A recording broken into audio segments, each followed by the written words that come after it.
let's meet our coaches and umpires. First for San Jose State, assisted by Joshua Pike and Thomas Walker. The Spartans are coached by head coach Brad Sanfilippo. For the Rebels, assisted by Kevin Higgins and Corey Vanderhook. UNLV is coached by Stan Stolte. Umpiring tonight's match, behind home plate, Jeffrey Macias. At first base, Alberto Ruiz. At second base, Dale Luker. And at third base is Ruben Candelaria.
Like Jehovah's Witnesses, we all the dogs, all the witnesses. They sitting down, we standing on business.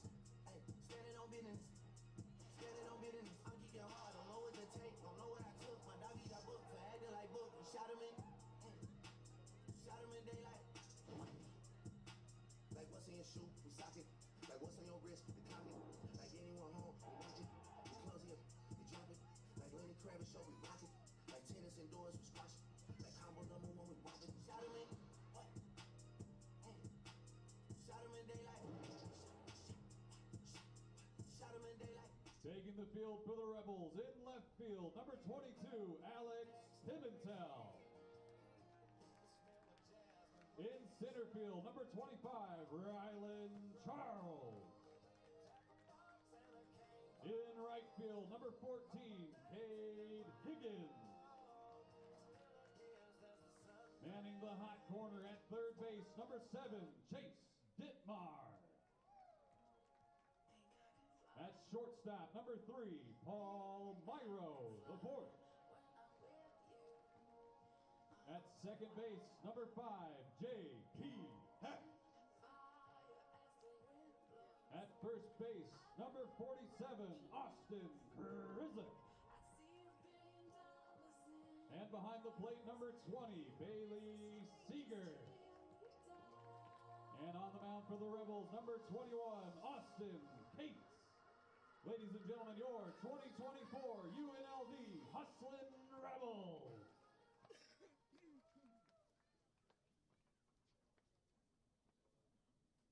Ladies and gentlemen, at this time, we ask that you please rise if you're able. Remove your hats and face the flag with your right hand over your heart for this evening's rendition of the Star-Spangled Banner. Performing tonight is Paris Genovese.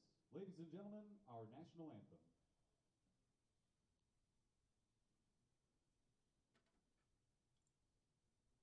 Oh, say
Thank you very much, Paris Genevieve. From Earl E. Wilson Stadium here on the campus of UNLV, this is another edition of Hustlin' Rebels Baseball.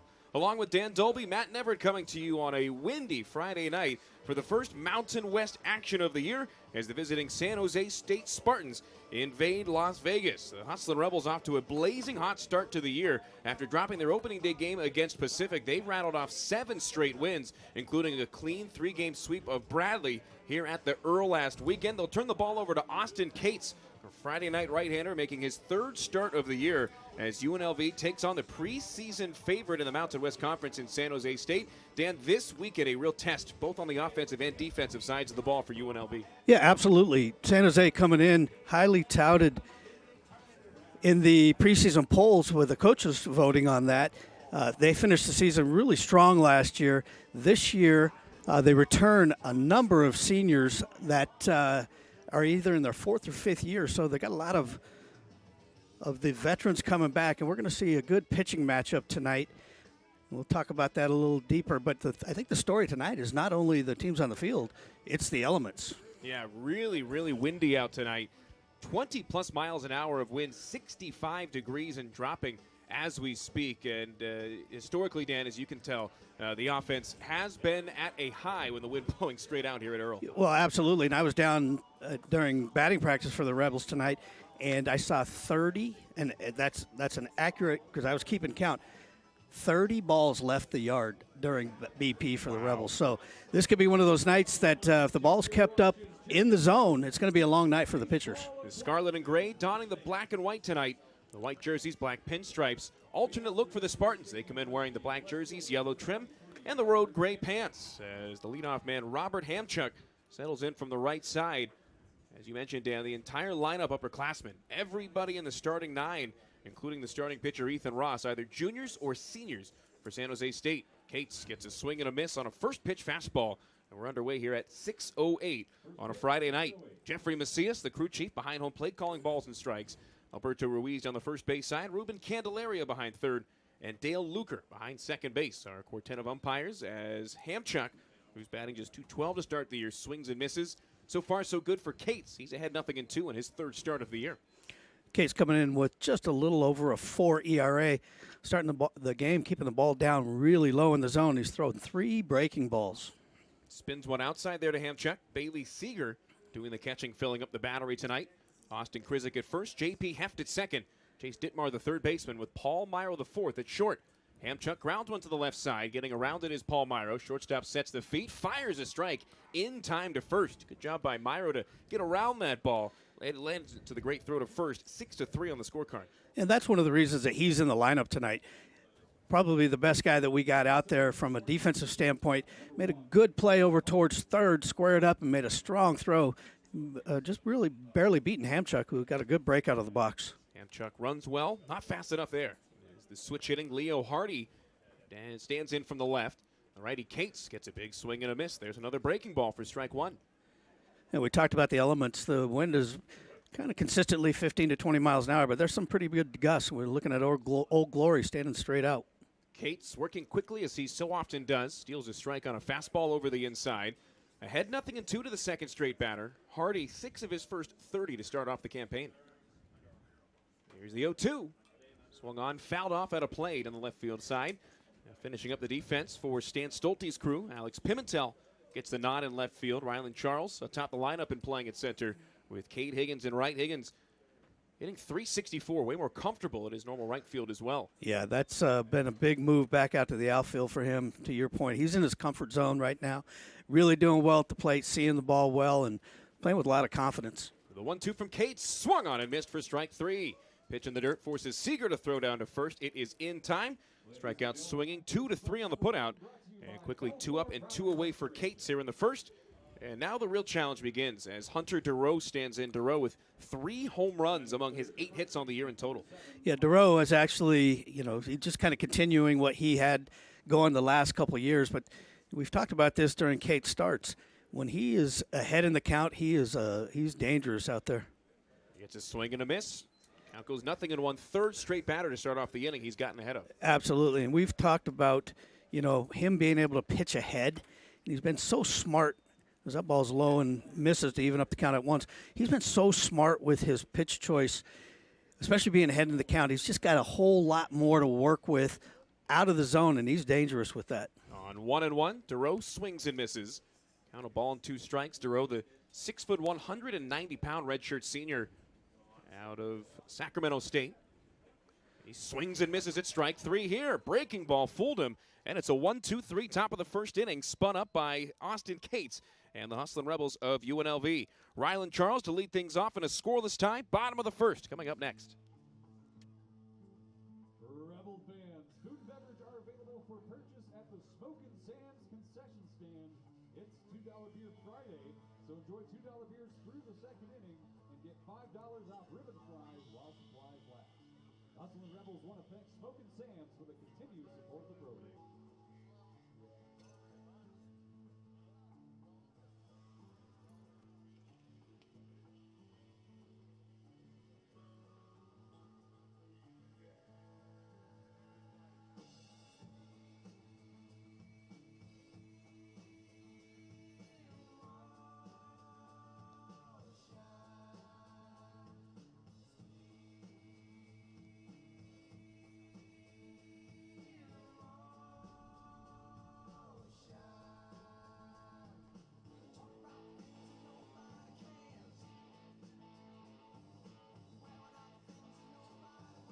Bottom of the first, no score here in the first game of 3 between UNLV and San Jose State.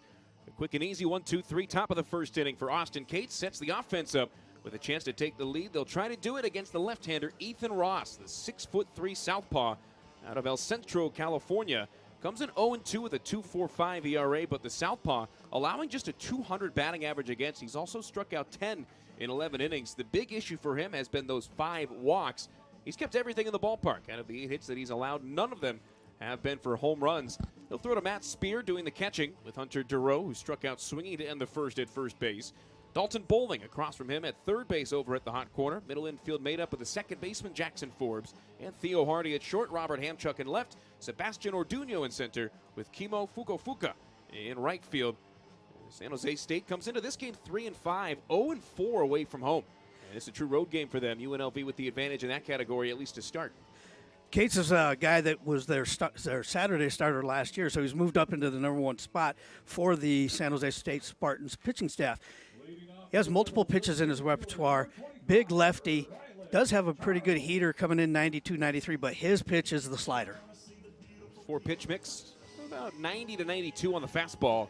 And it'll be the left-handed batting center fielder, Rylan Charles, to lead things off. Looking to get it going and pick up his own fate offensively. Just a 205 batter on the year. However, 2 homers and 3 doubles among his 8 hits. He's driving the ball well. Starts off with a left-on-left matchup. He takes strike 1. Ross locating over the outside. Ross, in his 2 starts, has given up just 3 runs, all of them earned. Infield in and maybe a step to the right all the way around as Spear picks it over the outside, but called for ball 1 to even up the count. Third baseman Bowling away from the line, but even with the base. Everybody else more or less straight up around the infield. Here's the 1-1 to Charles. Slider fading outside. There's the slider from Ross that we were expecting early and often. And one of the adjustments you might see in the outfield with the wind blowing directly out towards center field, you're going to see some deep alignment. So base hitting is going to be key, just like we got right there. Charles slaps one over the head of the first baseman, Duro, all the way to the fence. Picked up and right by Fukufuka. Charles on his horse. He rounds second, heads for third. He'll be in there standing up with a leadoff stand-up triple. And the game's first run 90 feet away on Rylan Charles, first 3-bagger of the year. Yeah, he pulled that one right down the right field line. Outfielder Fukufuka gets over to the ball, but it was at the base of the wall. Had a little bit of a problem picking it up. I don't believe that's air. That should be stand-up triple. But the Rebels start off the game just as they finished up at Utah Tech last week. Yeah, 15-1 win on Tuesday for the Hustlin' Rebels over the Trailblazers of Utah Tech. JP Heft swings to the first pitch, slices one down the right field side, fading towards foul ground. That's a fair ball. Stays fair into the corner. Charles scores from third. Heft rounds first, heads to second. The throw, not in time. That's an RBI double, and the Rebels with a 1-0 lead in the bottom of the first. So Heft comes up there, aggressive, first pitch swinging. That ball slices down and does hit on the chalk for a fair ball, easily scoring Charles from third. and sliding into second base with a double. Rebels got something working here with no outs in the top or bottom of the first. RBI number 7 for Heft on the year. He's been phenomenal out of that 2 spot. That's his first double. Parker Schmidt in from the right. DH checks the swing on a pitch in the dirt. Did he go? No, says the first base umpire. Alberto Ruiz on the appeal. Schmidt batting third, DHing. Gets ahead, 1 ball, no strikes. Schmidt has absolutely worked his way into this lineup early in the season. When he got his opportunities early, he took advantage of them, and he slices one down the right field line for a foul ball. But Parker is just one of those guys that, comes in as a transfer for us, and he's just taken advantage of the opportunity that he's been given, and he's worked his way into the starting lineup for the last couple games. Transferred from Utah Tech, played the whole game on Tuesday in left field. Time call to the plate as Ethan Ross picked the foot, turned towards second, but no throw. And we'll talk a little bit about that pitching rotation. 9 pitchers going for the Rebels up in Dixie. In a 15-1 win. There's the curveball, high and away. 2 balls and a strike, the count to Parker Schmidt. His 3rd game as the DH this season. He's 10 of 17 to get it started. 588 for you mathematicians out there. No batting gloves as he stands in from the right. Hits this one on a line to right field. That'll fade and drop. Picked up by Fuka as Parker Schmidt rather rounding third. Heading to the plate is JP Heft. He'll be in there without a throw. Everybody fell asleep in the outfield. Jackson Forbes at second had no shot there. An error in right from Fuka allows the Rebels to jump out to a 2-0 lead. That's 3 straight hits for the Rebels into the right field gap there. Fuka wasn't able to come up with that cleanly, dropped the ball in the transition, and was able to get Heft around. He stands up, he scores standing up, so the Rebels take an early 2-0 lead. So Schmidt on first. Higgins in from the left takes a called strike. That breaking ball at the top of the zone. Both Charles and Heft with extra base hits going back-to-back. Both of them coming around to score still before the first out of the first inning. Higgins watches down. Pitch bounced in there by Ross. We saw Austin Cates basically go exclusively low in the top of the first inning. Ross has been switching it, going up and down here to get it started. Correct, and I think that's the reason that Cates is going to be successful tonight, because he's kept that ball low. That ball misses for count go 2-1. But we talked off the air during the break. He had no pitches that were above the belt line. So able to keep that ball down, in this, especially in this win, you're going to be successful. 2-1 in the dirt. Great block by Spears as the hat of Ross went flying off into that wind. Yeah, he put a little something behind that. We'll try to find out where his velocity is right now, but really overthrew, off balance, hat comes off. 3-1 count. That's the hitter's count for Higgy. Cade Higgins watches as a pickoff throw goes to first. Back in standing and safely is Schmidt, who's really been the only base running or base stealing threat, I should say, all season for the Rebels. Correct. He's, I believe, 4 or 5, and he leads the team in runs scored. He's getting on base. He's getting around. Here's the 3-1. Higgins takes a chest-high fastball for his strike. That is a bold decision there by Ross, but he does get the strike, and the count goes to 3-2. Yeah, that fastball, sure Higgy was thinking a little bit something different. Here's the payoff pitch. Higgins fights a pitch on the ground to the left side. Picked up by the shortstop Hardy. Feed to second's not in time. The throw to first not in time. A fielder's choice puts Cade Higgins on. And the Rebels, before their first out, have scored twice. They've got a pair of base runners on. Prime time RBI spot for their leader in RBIs as Austin Krizik works around to the right. Fielder's choice with it. Yeah, softly hit ball off the hands of Cade Higgins the other way. Tough play for Theo Hardy, but with the shortstop coming in, you'd think that if he were to throw it to first and not try for the double play, that he likely would have had the out. That's he likely would have had that out.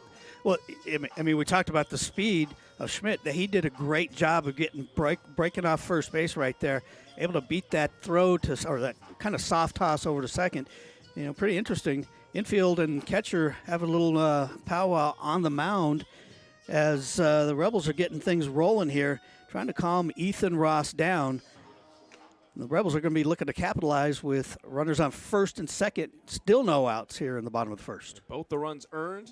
Charge to Ethan Ross as he deals to Krizik here. A big breaking curveball that drops right down the middle for a strike. That's his best pitch. We talked about that earlier. He's going to have to use that pitch tonight because the Rebels are really good at hitting the fastball. 0-1 to Krizik. Slap the other way into the right field seats. Krizik 12 of his first 30. 400 batting average coming into the day. 3 doubles, a homer, and a triple. And as mentioned, 11 RBIs batting every game out of this 5-hole. Yeah, and he is a guy, 0-2, is very comfortable at the plate. Gets a piece of this one.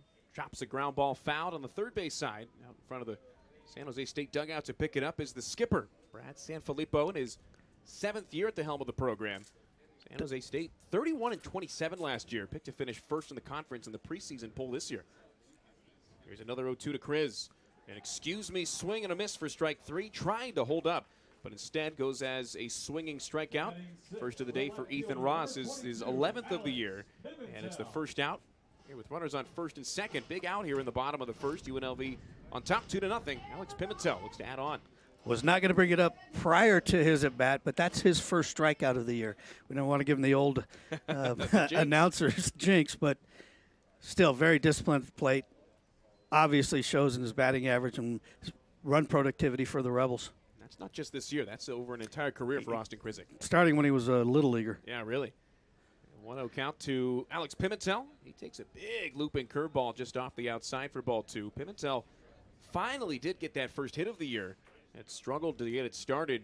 A 154 average right now. He's a better hitter than that, though. He is, and he was really comfortable up in St. George against Utah Tech as he takes that one inside, go 3-0.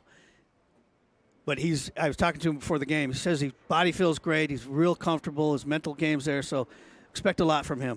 Watching all the way on 3-0. He takes ball 4 upstairs to load the bases. Schmidt heads to third. Higgins up to second base in scoring position. And Alex Pimentel works a walk. Nowhere to put Paul Myro the 4th as the shortstop stands in from the right. For Pimentel, that's his 6th walk of the year, a number that leads the team. So while he's struggled in the batting average department, he's always a guy, I should say, that finds a way to make an impact. Well, absolutely. And the one thing here, too, with no outs, even on a ground ball, we're going to score, and that ball is overthrown and misses just inside off the foot of Myro. But he's a guy that's got a lot of speed, too. He's going to stay out of the double play ball. Bases loaded, 1 out. UNLV on top, 2-0 here in the first. Wind raging out to center field. Myro takes a strike. That likely called because of 5 straight pitches outside the strike zone following the K. Well, absolutely. You're going to keep that bat on your shoulder. Try to make him come after you. Tells you he's got a good approach up there. On 1-1, another curveball tumbles through the top of the zone. A great pitch from Ross, and you said it early. That's his best offering. That's the best offering. By far. That does look like it's off the plate a little bit, but looks like the strike zone might be a little wide this year, or this game. It's one to second. Picked up by Forbes. Forbes to the bag. Theo Hardy's throw to first. Not in time, and the run scores. Able to leg it out down the line on a fielder's choice is Paul Myro. Pimentel wiped out 4-6 up the middle. Up to third is Higgins. Schmidt scores, and it's 3-0 with 2 outs in the first. Bailey Seeger doing next. Just like we called it on cue here, he does hit a 2-hopper to the second baseman, but with Myro hustling down the line, stays out of the double play, scores the run. Runners at the corners for the Rebels. Trying to put some more here. That 4th run in the bottom of the first is a big run from a mental standpoint. 3rd start of the year for Seeger behind the plate. He takes ball 1 low. 5th outing of the year overall. Seeger transferred from New Mexico, where he didn't play at all last year, but was on the team. 4 of his first 10 this season. Takes a big swing, but fouls a pitch off straight back, and the count goes even. Seeger had a chance as a pinch hitter in the game against Utah Tech. Actually stayed in and got 3 at-bats.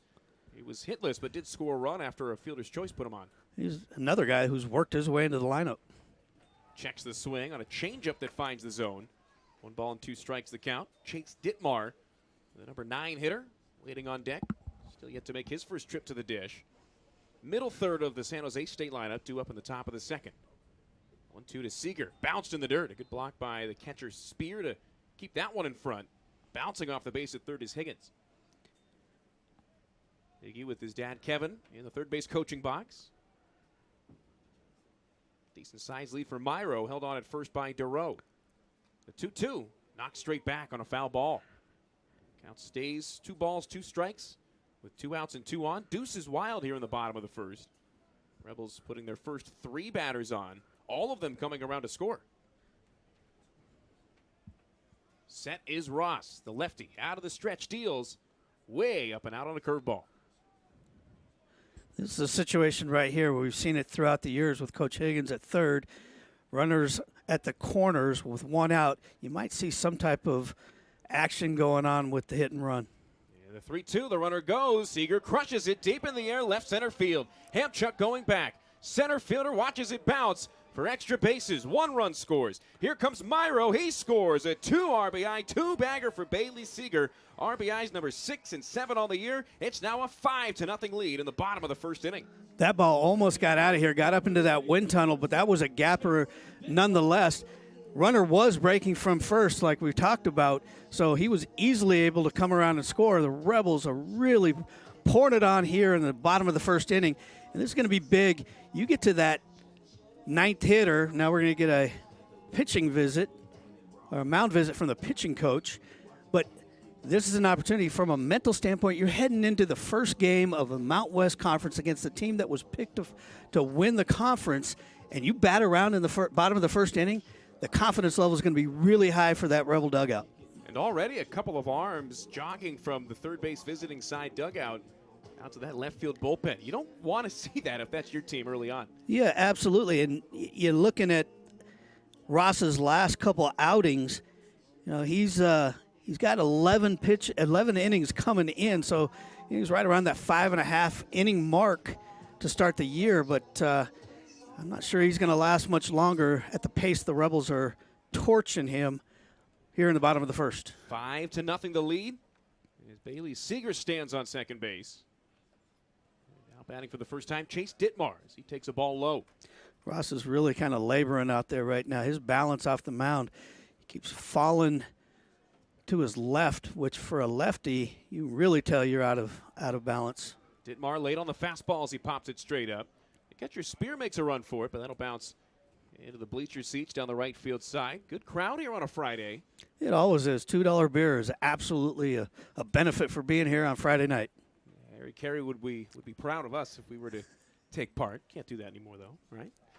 1-1 the count to Ditmar. Ditmar hitting .444 to start the year.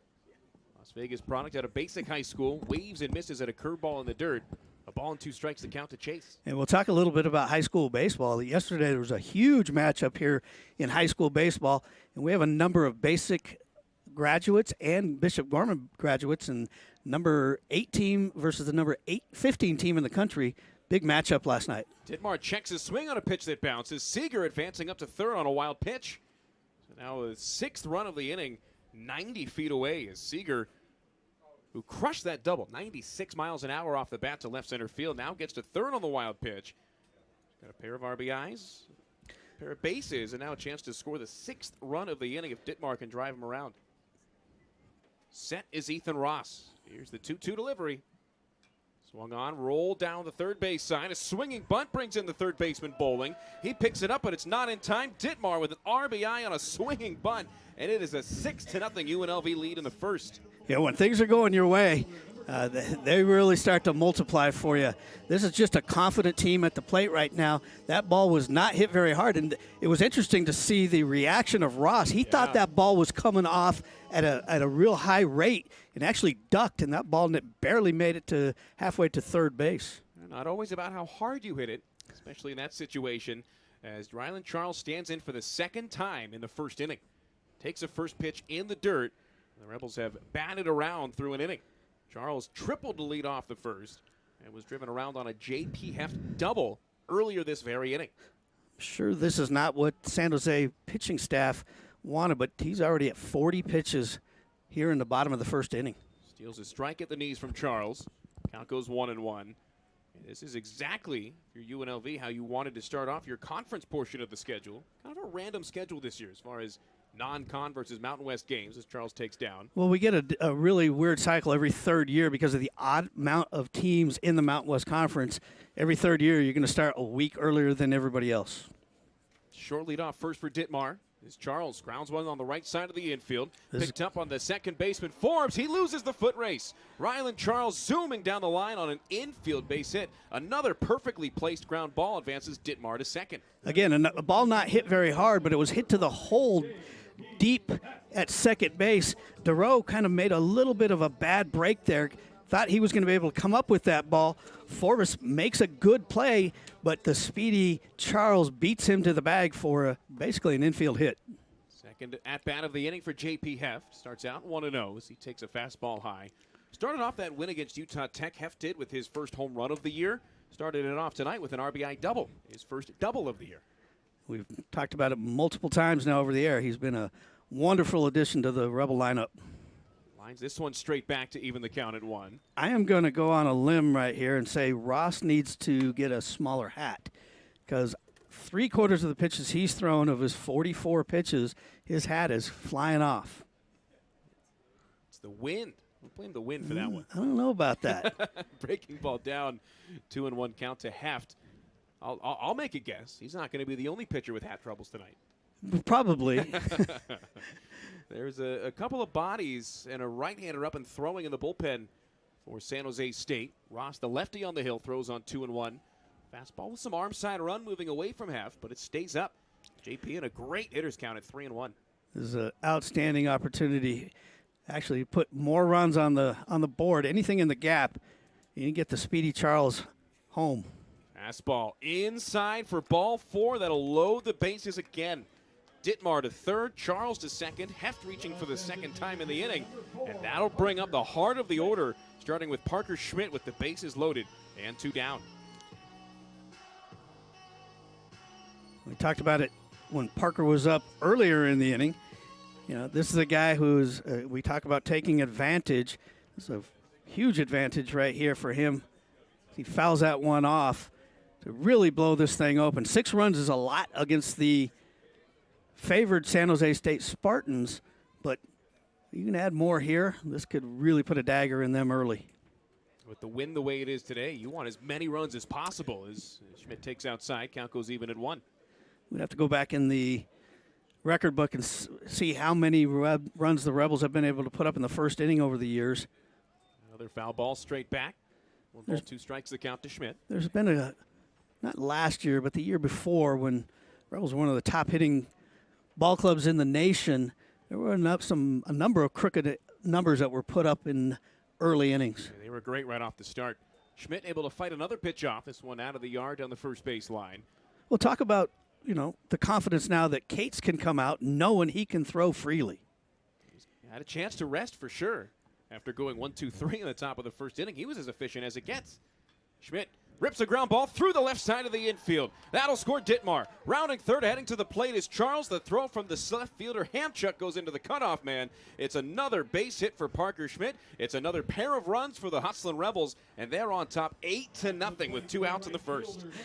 Not a ball hit all that hard, but was able to find the 6-hole there, and we're going to get a mound visit, and I would imagine we are going to get a pitching change. So we'll try to get some information on the incoming pitcher, give you the line on Ross in the first inning, and we'll be back after a short break.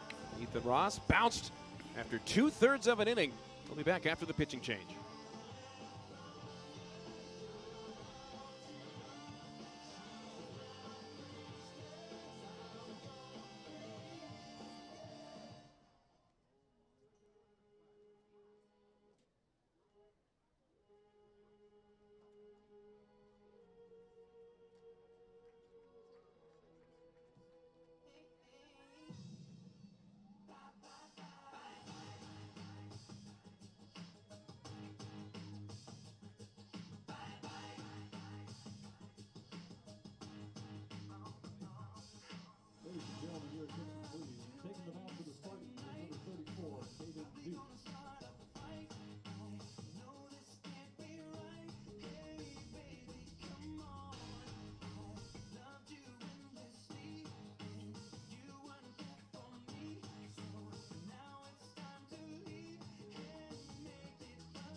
8-0 the lead for UNLV. Bouncing starter Ethan Ross after just 2/3 of an inning. Ross, responsible for JP Heft on second and Parker Schmidt on first, has been charged for all 8 runs thus far. Here's the right-hander Caden Duke facing off against Cade Higgins, who takes up and away. Duke, a big body at 6'2", 220 pounds, a junior out of Tracy, California, and pitched against the Rebels last year when he was a member of the Pacific baseball team, pitching here at Early Wilson for the second time in as many years. His 1-0 to Higgins, just a bit down, 2 balls and no strikes. Parker Schmidt with a 2 RBI base hit through the left side of the infield, driving the starter Ethan Ross from the game. Ross charged for 8 runs on 7 hits, 2 walks, 1 strikeout on 53 pitches, as Duke misses way high here. And Cade Higgins, who reached on a fielder's choice and came around to score in the first, earlier this very inning, and stands in once more. He takes ball 4 down and inside. So Caden Duke comes in and picks up where Ross left off. Allows another base runner. Higgins reaching for the second time without the benefit of a hit. Heft to third, Schmidt to second. Bases loaded, 2 down. It's Austin Krisik's turn. He's made the only put out of the game on a ball that never left the strike zone, or rather the batter's box. He struck out swinging for the first out of the first inning. He takes low here, and Duke, pitching in his 3rd game of the year after walking the leadoff batter, falls behind 1-0. I think this is going to be a situation where Rebel batters are going to make some strikes coming into the zone. More selective approach here as Krisik takes high. 2 balls, no strikes. 6 in a row. With the bases loaded, you're definitely looking to get that run in no matter how you can get it. So if you can get the free pass, get the RBI walk, be outstanding. Krizik watching all the way, takes a strike. A delayed call by Jeffrey Macias behind home plate with the crew chief. Got to move this thing along. It's kind of hard to see Macias call a strike because he comes across the body, so it's directly in front of us, and we can't really see as that ball misses low for a 3-1 count. You know, sometimes most right-handed umpires will go to the right so that people can see what's going on, but he's coming across his body. It's old school. A little old school, yeah. Krizik hacks and misses on 3-1. Comes up empty, and the count goes full at 3-2. All 3 runners will be off with the pitch. Heft from third, Schmidt from second, Higgins from first. They'll get the head start with the wind blowing straight out. Here we go, the payoff pitch to Krizik. Swung on and fouled straight back, so we'll get a chance. The runners getting their cardio in here. Yeah, absolutely. And looking at the flag now, kind of swirling. I was down there earlier, and when you're down on the field, the wind is kind of coming at you and kind of across your body. Runners go. The 3-2 pitch in the dirt for ball 4. Krizik earns an RBI on a walk. Scoring from third is Heft, and the Rebels have jumped out to a 9-0 lead. That run charged to the starter, Ethan Ross. Schmidt to third, Higgins to second. Krizik reaches for the first time today. RBI number 12 for Kriz. Brings up Alex Pimentel, who walked and was put out up the middle on a fielder's choice. He swings at the first pitch and fouls it straight back. We talked about the struggles early for Pimentel, but last couple games he's picking things up. I'm sure right now he would love to do something, clear the bases, get some momentum going for himself. Watches a strike here. Caden Duke has thrown twice this year, once on the 17th of February in a 15-0 loss in the opening series against UC San Diego, although he went 2 scoreless innings. Ground ball off the glove of the third baseman bowling and into left field. 1 run scores. Rounding third and coming in to score is Cade Higgins, and the Rebels now up 11-0. That was a really hard hit ball and a base hit that forced the third baseman bowling to his backhand side. Yeah, that ball was crushed off the bat. We'll try to see what the velocity was from our crack statistician, Trevor. He'll be able to provide that information, but that was a tough play for bowling to make. Off his glove, kicks over towards the bullpen, easily scoring 2 more Rebels. The Rebels have broken this thing up, and out 11-0. Paul Meyer the fourth with runners on first and second, 2 down. Overhand curveball misses inside, and the right-on-right matchup goes 1-0. How about 96 off the bat from Pimmy? Smoked it. Kind of handcuffed the third baseman as well on the backhand side as Meyer takes high. Paul reached on a fielder's choice earlier in the inning. Came around to score on the 2 RBI base hit from Parker Schmidt. Nobody up in the Spartan bullpen at this point, so at this point the ball's hit foul down the left field line. You know, you're in a situation right now where you're down 11-0 in the bottom of the first.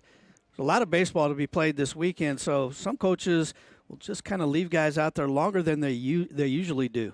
2-1 pitch, hammered deep to right field, but fading into the seats and finding the roof of the clubhouse for strike 2. Out in the clubhouse, that ball would actually hit. We got some of our football staff up there enjoying the night here on Friday. They open up with spring ball tomorrow. God, it just seems like we stopped playing. We did. Yeah, really. As Myro takes down. Yeah, the football calendar really never stops. For those that aren't involved, they don't know that the football calendar is never closed. There's no days off in football. Duke comes set on 3-2. Runners break with the pitch. Myro swings and fouls one straight back, and the count stays full. Krizik back to second. Pimentel back to first. Bailey Seeger waiting for potentially his second at bat of the first inning as the number 8 man in the lineup on deck. Rebels with 11 runs on 8 hits. The runners go. Myro crushes this one deep to center. Orduno back. Center fielder at the track. He turns around. It's over the batter's eye. Paul Myro crushes his first home run of the year. A 3-run jack. And the Rebels in the bottom of the first inning lead 14-0. The extra point is good.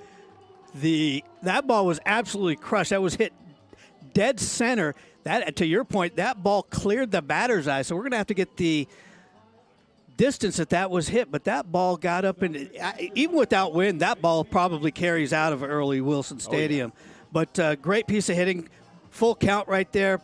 Paulie's first of the year. He'll do a lot for his confidence as he tries to battle back and get to where we know he can be. Here's Bailey Seeger with the bases empty and a 14-run lead as he takes high. Oh boy, these metrics, Dan. You want to take a guess on the distance? I'm going to say that went 450. How about 432? Okay. Not a bad guess, though, whatsoever. As Seeger takes high. That might be the hardest ball I've ever seen Paul hit. 101 off the bat. Oh, absolutely. And, you know, Paul's not a big guy. He's probably right around 5'10", right around probably 200 pounds, but he got everything there. Seeger crushes this one to left field. Hamchuck back. The left fielder watches this one sneak over the fence. This one's out of here. That thing barely clearing the fence, but it does. It's a 15-run bottom of the first. It's a new program record for highest scoring inning.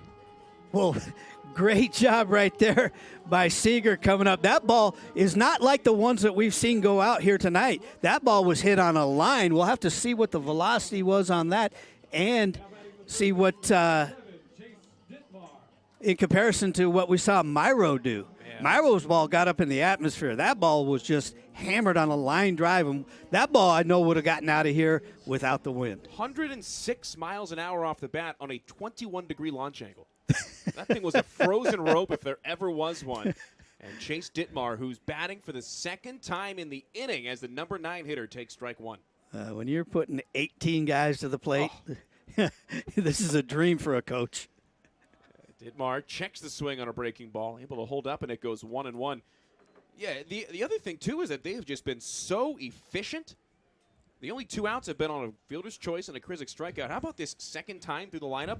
Everybody's reached, everybody's scored, with the exception of Dittmar. This one's way out of here. Chase Dittmar obliterates it beyond the scoreboard and left. And it's now a 16-0 lead in the bottom of the first inning. The Rebels have batted around twice to open the game. This is incredible. Oh, my goodness. In all of my years, I have never seen anything like this offensively from any baseball team, let alone the Rebels. If you look at the stands right now and you look at the dugouts, this place is erupting and having a party on Friday night. It's a home run party in the first as the Rebels go back to back to back. And Ryland Charles stands in for the 3rd time in the first inning. And he takes ball 1, rather a strike up and away. I don't think I've ever seen anything like this. No, they're so dialed in right now. You know, we talked about the ball Cates being able to keep it down. The Spartan pitchers are keeping the ball up in the zone, and the Rebels are taking advantage of it. 16-0 on 11 hits. 11 hits is usually the box score for a complete game. Charles takes outside, 2 balls and 1 strike. I mean, just looking at the box score of the win against Utah Tech. The Rebels had 15 runs on 11 hits. Oh, yeah, that's over 9 innings. 9 innings, yeah. We are in the bottom of the very first frame. As Charles takes low, thought about it, thought better. So we can give you Ryland Charles in the very first inning. He has tripled, he has singled, and he has scored twice. Well, there's no doubt in my mind he might be a cycle guy tonight. He takes a fastball right Triple's down the hard one. Triple is the hard one. Maybe not for him, though. He finds ways to turn doubles into triples. Absolutely. He's going to have a chance for the cycle in the first inning. at least 3 of the 4. As he swings and misses at strike 3, fouling it into the mid. The first inning ends. How about this? 16 runs, 11 hits, 1 error, and nobody left on. This is something I don't know if I'll ever get to say again, Dan. After 1 inning of play, it's UNLV 16, San Jose State nothing.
Entering into the second, just a little bit of breathing room for Austin Cates on the mound. 16 runs on 11 hits as UNLV sent 19 batters to the plate in the very first inning.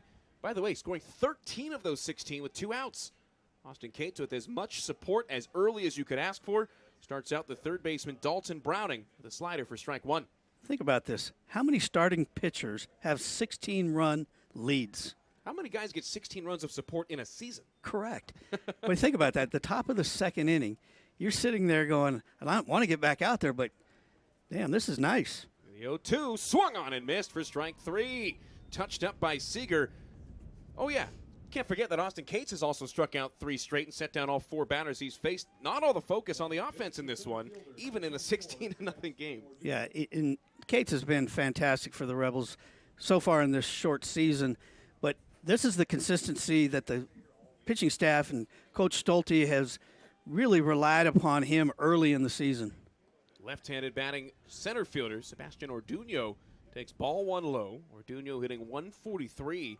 This is a San Jose State team that has not been hitting up to their standards either. And batting just 205 as a unit coming into tonight as Cates misses outside for ball 2 to Orduño. Yeah, the last couple of years they've been one of the best hitting teams not only in the Mountain West but on the West Coast.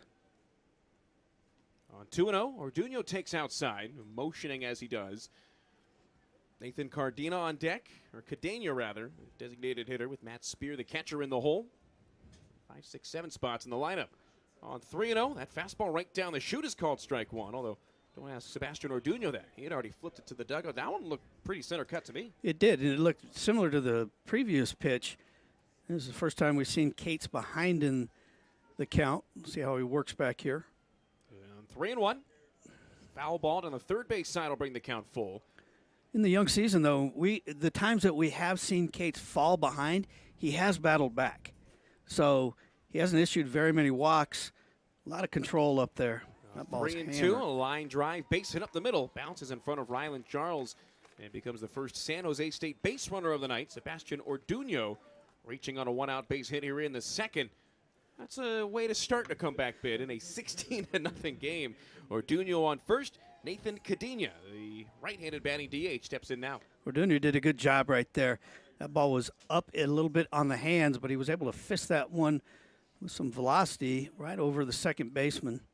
Cates out of the stretch for the first time. Gets a foul ball straight back. Cadena hitting .310 on the year. 9 of his first 29, including a double and a triple. Also leads the team in stolen bases. He's 2 for 3. Danger on the pass for sure. Right on right matchup here in the top of the second. Moves to 1-1 as a pitch in on the hands. Backs Cadena away. Holding on at first is Krizik. Orduno yet to attempt a stolen base on the year. San Jose State not running a lot. 4 of 5 as a team in terms of stolen base attempts. Swing and a miss. Fastball blown right by him for strike 2. At Spear waiting on deck. Facing down Austin Cates, who's got the infield and double play depth behind him. Deep at third is Dittmar. Hands together at the belt. Here's the 1-2. And on the ground, left side, it sneaks through. Past the shortstop, Paul Meyer, and into left. Pimentel scoops it up.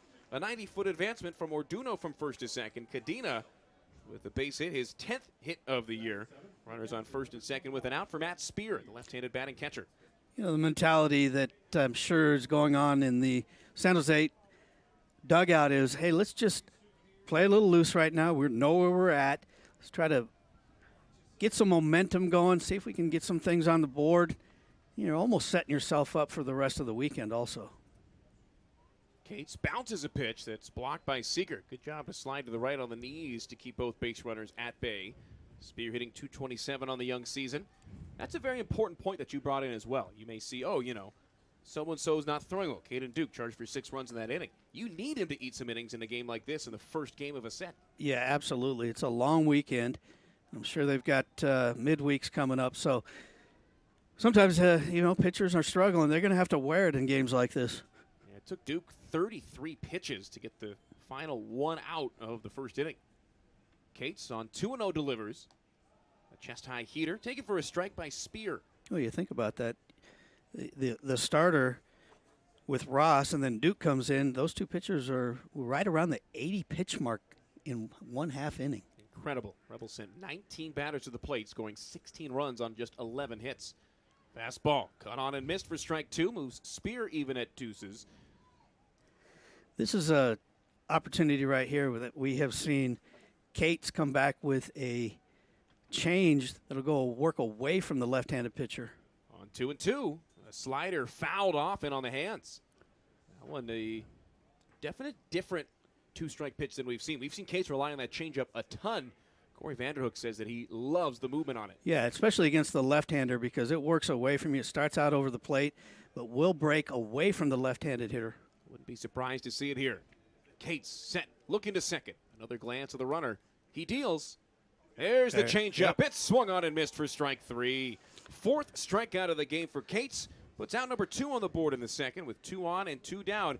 Here's Kimo Fukafuka. That changeup right there had a little more vertical drop than we're used to seeing from Cates. So might be working on a little bit something, add to his choice that he can throw to these batters. First pitch to the right fielder in from the right. Taken low for ball 1. Fukafuka hitting .357, 5 of his first 14, including a pair of doubles. A 16-0 game. He'll try and get the Spartans on the board here in the second. Cates out of the stretch, deals. Fukafuka takes a strike. Fastball finding the outside. 3rd outing for Cates, and he hasn't really gone through a clean start yet, but he's found ways to limit the damage. 5 innings, I should say, against Pacific. Took the loss on opening day. Bounces a pitch. Fukafuka checks the swing. Fastball for ball 2. And then against Bradley last week, Dan, 3 runs on 8 hits, spread him out over 6 innings, and a 9-3 win to get his first, and to this point, only win of the year. He worked himself out of trouble a number of times that game. A 2-1. Slider in through the front door. Great movement. Throwing that in a right-on-right matchup for strike 2. Yeah, 2's across right now. He's got a lot of choices on what he can offer up to Fukafuka. Seeger gives the sign. Cates takes it, brings the hands together at the belt. He deals. This one's popped up. First base side into foul ground. Krizik moving towards his own dugout. Runs out of room, and that thing just leaving the playing surface. No chance for Krizik to reach over and make a potential catch. You know, Krizik hustling over there, not able to make the play, but we've talked about it last couple games about the defensive play of Krizik as he's transitioned over to first base, never playing there. He's been real stalwart for the Rebs over at first base. Deuce is wild. 2 balls, 2 strikes, 2 outs, 2 runners on. 16-0 the score here in the second inning. Cates delivers. Fukafuka takes a called strike 3. Frozen on a slider on the outside. 5th strikeout of the game for Austin Cates. Strikes out the side with a pair of runners on in the top of the second. No runs on 2 hits, no errors, and a pair left on. Through an inning and a half, UNLV leads San Jose State 16-0.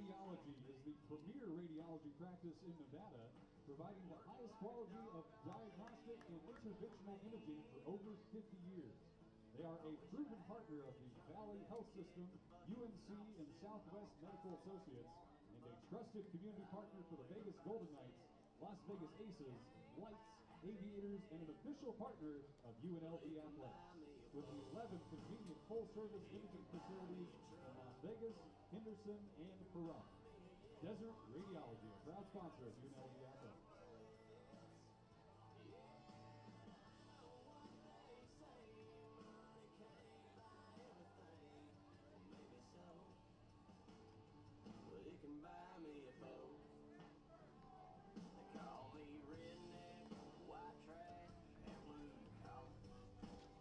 UNLV Baseball presented by Parkway Tavern, official partner of UNLV Athletics and the official home of Rebels on the Road.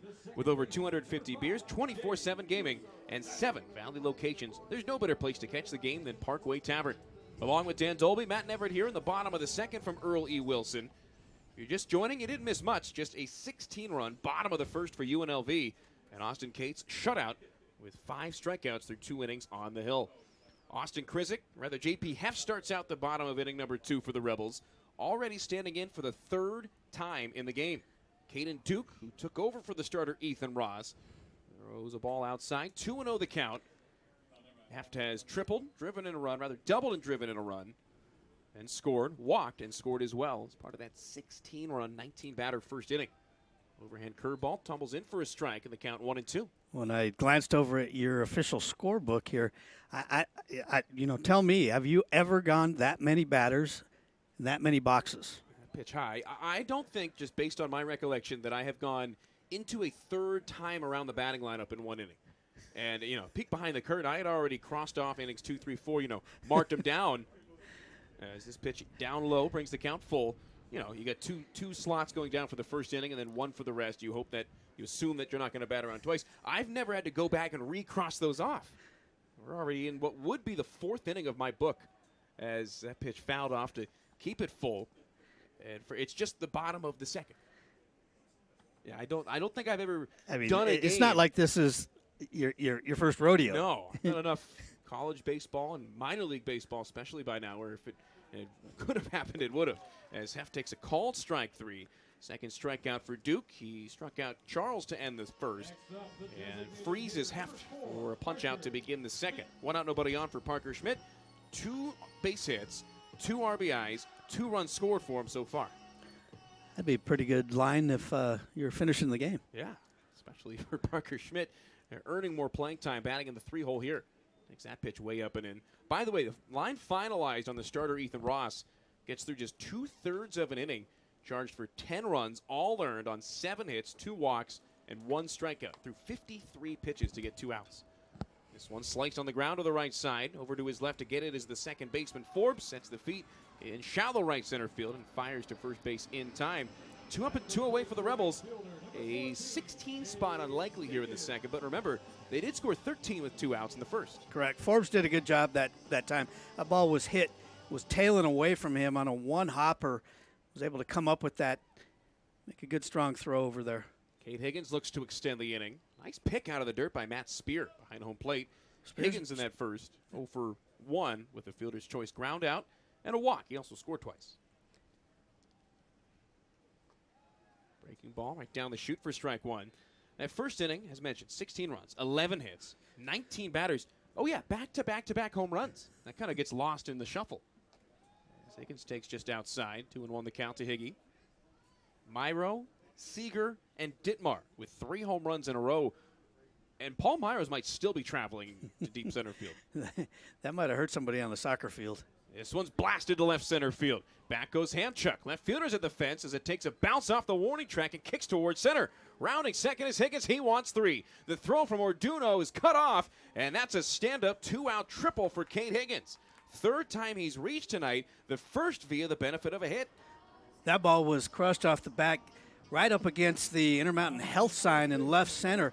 The ball took a little bit because it was tailing away from the center fielder. That ball actually went back towards center field, so it took a little bit of a funky hop. Really good job by Higgins. Heads up as he goes around second and easily into third. Yeah, no hesitation there whatsoever. Austin Krizik tries to check the swing, but did go around on the appeal. As Alberto Ruiz, our first base umpire, rings him up for strike one. That ball came off of Higgins' bat at 98 miles an hour. Good launch angle as well, 25 degrees. Shorter fence, and that's gone at a lot of other places as Krizik takes the ball. So for Austin Krizik, a strikeout and a walk. The walk came with the bases loaded in the first. Watching here, fastball off the outside of the plate. Count goes 2-1. Higgy runs considerably well for a big guy. I watched his dad play throughout his career. He didn't run like that. No, he was definitely, his dad Kevin, a middle infielder type. The guys that typically do run a little bit better. And Cade, a first baseman and right fielder, corner outfielder more or less, he runs especially well. Yeah, He does. Watching him grow up too, his dad would not let him swing the bat right-handed. He actually put a belt around his arm. Krizik grounds one up the middle. Up to his right is the second baseman. Forms his throw up the line, but in time as Duro stretches out. A two-out triple stranded on, and the Rebels in the bottom half of the second. A very different second inning than a first. No runs on one hit, no errors, and a man left on through 2 innings full. Bats batting, Cates dealing, and it's a 16-0 UNLV lead. Hey fans, Parkway Tavern, the official partner of UNLV Athletics and the official home of the Rebels on the road. With 250 beers, 24/7 gaming, and 7 Valley locations, there's no better place to catch the game than Parkway Tavern. Go Rebels!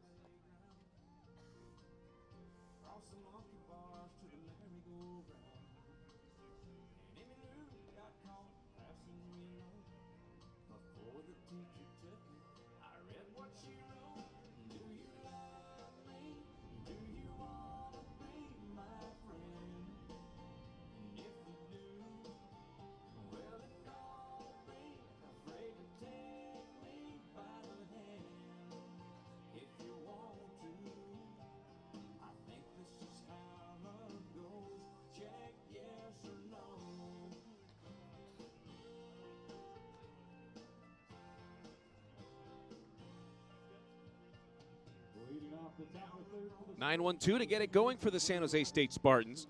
Matt Everett along with Dan Dolby. Here in the first of a 3-game series between UNLV and San Jose State. The first conference 3-game set of the year. And so far, so good for UNLV. Last man in the lineup to come to bat, Jackson Forbes. Left-handed batting second baseman takes a called strike from Austin Cates. His 39th pitch of the night is for strike one. Cates with 5 Ks through 2 innings. Leadoff man Robert Hamchuk awaiting on deck. Forbes hacks and misses at a changeup fading away, quickly behind 0-2. Cates working with his trademark tempo. He loves to be aggressive on these 0-2 situations. See what he does here. The pitch, just off the outside for a ball. A great location for the fastball on 0-2. Absolutely. You talked about the pace that he's working at, too. That 20-second pitch clock, he's pitching everything about right around the 15-second mark. Drops one in the dirt, but Seager keeps it in front of him. Count goes to 2 balls and 2 strikes. Forbes, by the way, just 4 of 21, 4 singles for a 190 average. On 2-2, the pitch. Fastball just inside. And from 0-2 to 3-2, the count goes full. Infield deep. Here's the 3-2 payoff. It's taken for ball 4. So Forbes, after falling behind 0-2, takes 4 consecutive fastballs out of the zone and becomes the first walk of the night for Austin Cates. Just his 4th of the year in over 13 innings. And with a 16-0 game, lineup wraps around. And the leadoff man, Hamchuk, stands in from the right. Very unlike Cates throwing 4 straight balls, especially being ahead 0-2 count there. Out of the stretch, he bounces a first pitch fastball that Seager can't keep in front of him. Wild pitch advancing Forbes from first to second base. Tough play for Seager, and it looked like it hit off of the outside of the leg guard. It's like a 90-degree turn as soon as it bounced. You know, Seager's done a really good job defensively for the Rebels. That one bounced right before the box and wasn't able to get that cleanly. We get runner advance into second with no outs here. Spartans just trying to get something going. Playing for pride at this point, yeah. Slider spun in there for a called strike to Austin Cates, or from Austin Cates, I should say. It was a tale of 2 starts. He walked 3 in his opening day outing against Pacific and then didn't issue any walks over 6 innings against Bradley. Foul ball out of play on the right field side, moves it 1-2. One of those walks that he had against Pacific was a 2-out walk that ended up letting Pacific battle back into that game, being down by 1, and were able to get 2, and that was one of those low-scoring Friday night games. Good pitching duel. Rebs coming up on the wrong end. 2-1 final. Cates allowed both runs. He misses low here to even it up at 2. Good take there by Hamchuk, who grounded out to Myro at short to start this game over an hour ago. 19 batter, 16-run bottom of the first will extend the game time. Cates looks at second, deals to the plate. 2-2 pitch sliced on the right field side, fading towards the corner.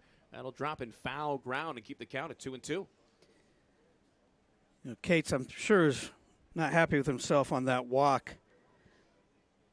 He's battling back here. He's able to keep the Spartans off the board here in the top of the 3rd inning. I think that would be a really good mental win for him. Cates set. The 2-2. Swung on, fouled straight back. Hamchuk nearly jumping out of his shoes. Trying to get a piece of that one.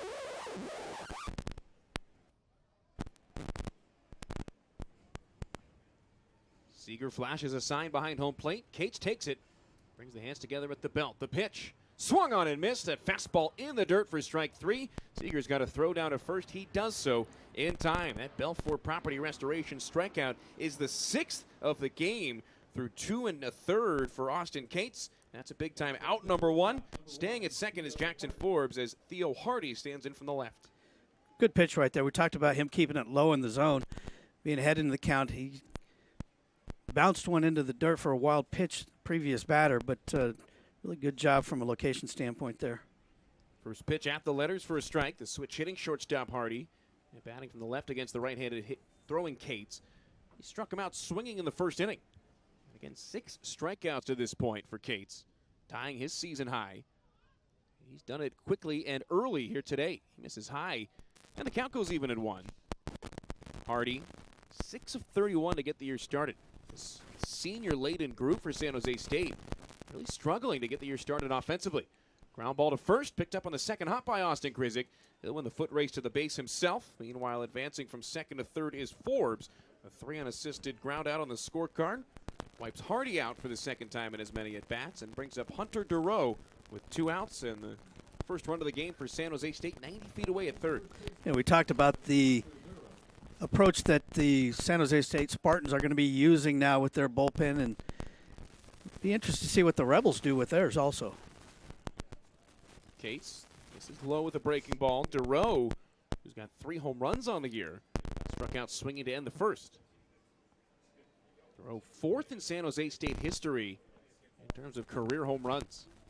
He's as good as it gets. He takes a strike here, and the count goes even at 1. Durow, well put together at 6'1", 190 pounds. Former Hornet out of Sacramento State. Former CSN Coyote Austin Cates gets a strike, steals one at the bottom of the zone on a breaking pitch, and he's ahead 1-2. We're getting some information that he's throwing 2 different sliders tonight. That looked like the one that he's in the mid-80s. Throws that one way out. That was the slider that Seager had to slide behind the left-hand batter's box to knock down. 2 balls, 2 strikes the count with 2 outs and a runner on third in the top of the third. UNLV leads it 16-0. 2-2. In the dirt again, Seager able to knock it down. That does bring the count full with the wind blowing straight away to center field. Dalton Bowling on deck. Rebels, when they bat in the 3rd inning, will send Pimentel, Myro, and Seager to the dish. Cates sent on 3-2. Here's the payoff delivery. It's chopped to third. Picked up by Ditmar. Fires across the diamond in time, right to the chest of Austin Krizik. And a leadoff walk turns into a scoreless inning. No runs on no hits, no errors, and 1 man left on. Through 2.5, it's the Rebels 16, the Spartans nothing.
off to the bottom of the third for the Rebels, the left fielder, number 22, Alex Pimentel.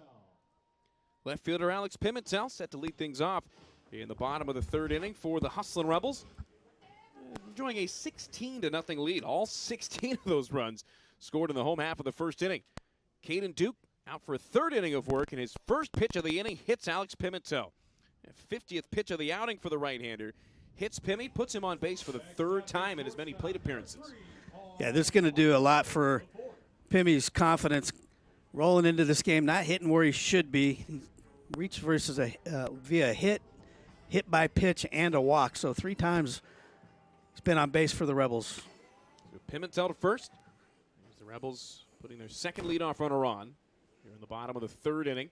Paul Myro, the fourth, stands in, takes a fastball low.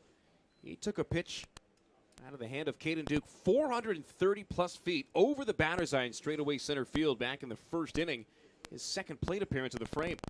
And again, I said it when it happened. He takes just off the outside here. I don't think I've ever seen Paul hit a harder ball in the Scarlet and Gray. No, that's definitely the biggest hit that he has ever gotten. I've seen some of those similar to that. You know, Stott, Isbell, some of the former Rebels. That ball is high and takes the count 3-0. I've seen some really big bombs hit by some of the Rebel greats, but I'm going to add that one up probably in the top 5. That's on the Mount Rushmore for sure. I'll give it top 4. As a 3-0 pitch bounces in for ball 4, so a hit batter followed by a 4-pitch walk, and you would expect Bailey Seeger, who's due in next, to take at least 1 strike. Seeger has hammered the ball when he swung tonight, though. 2 RBIs and a double in the first, and a solo home run later on in that very inning. And we'll get a visit. Looks like they're going to make a move. As Brad Sanfilippo, the 7th-year head coach, will go out and call the trainer out. They're going to see if Caden Duke's all right. There is a right-hander up, starting to throw in the bullpen down the left field side. That's actually the pitching coach that's out there. He did signal to the trainer. I'm not sure what they saw. They're going to get a free mound visit here. You know, sometimes that's part of the game, right? And I do see the right-hander wearing number 35, Drew Stapleton, warming up in the left field bullpen. So this to buy some time for him, and they will make the move. So they're going to go away from Caden Duke, who's through an inning and a third plus, 6 runs charged to him, although he had been pretty efficient in his second and now third inning of work. But he'll leave the game as Stapleton takes over. Give you the partial line on Duke. Stapleton's numbers on the young season, and the resumption of the bottom of the third. Step aside for the pitching change in a 16-0 ball game.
The 6'1" right-hander Drew Stapleton takes over on the hill, becoming the 3rd pitcher used today by San Jose State.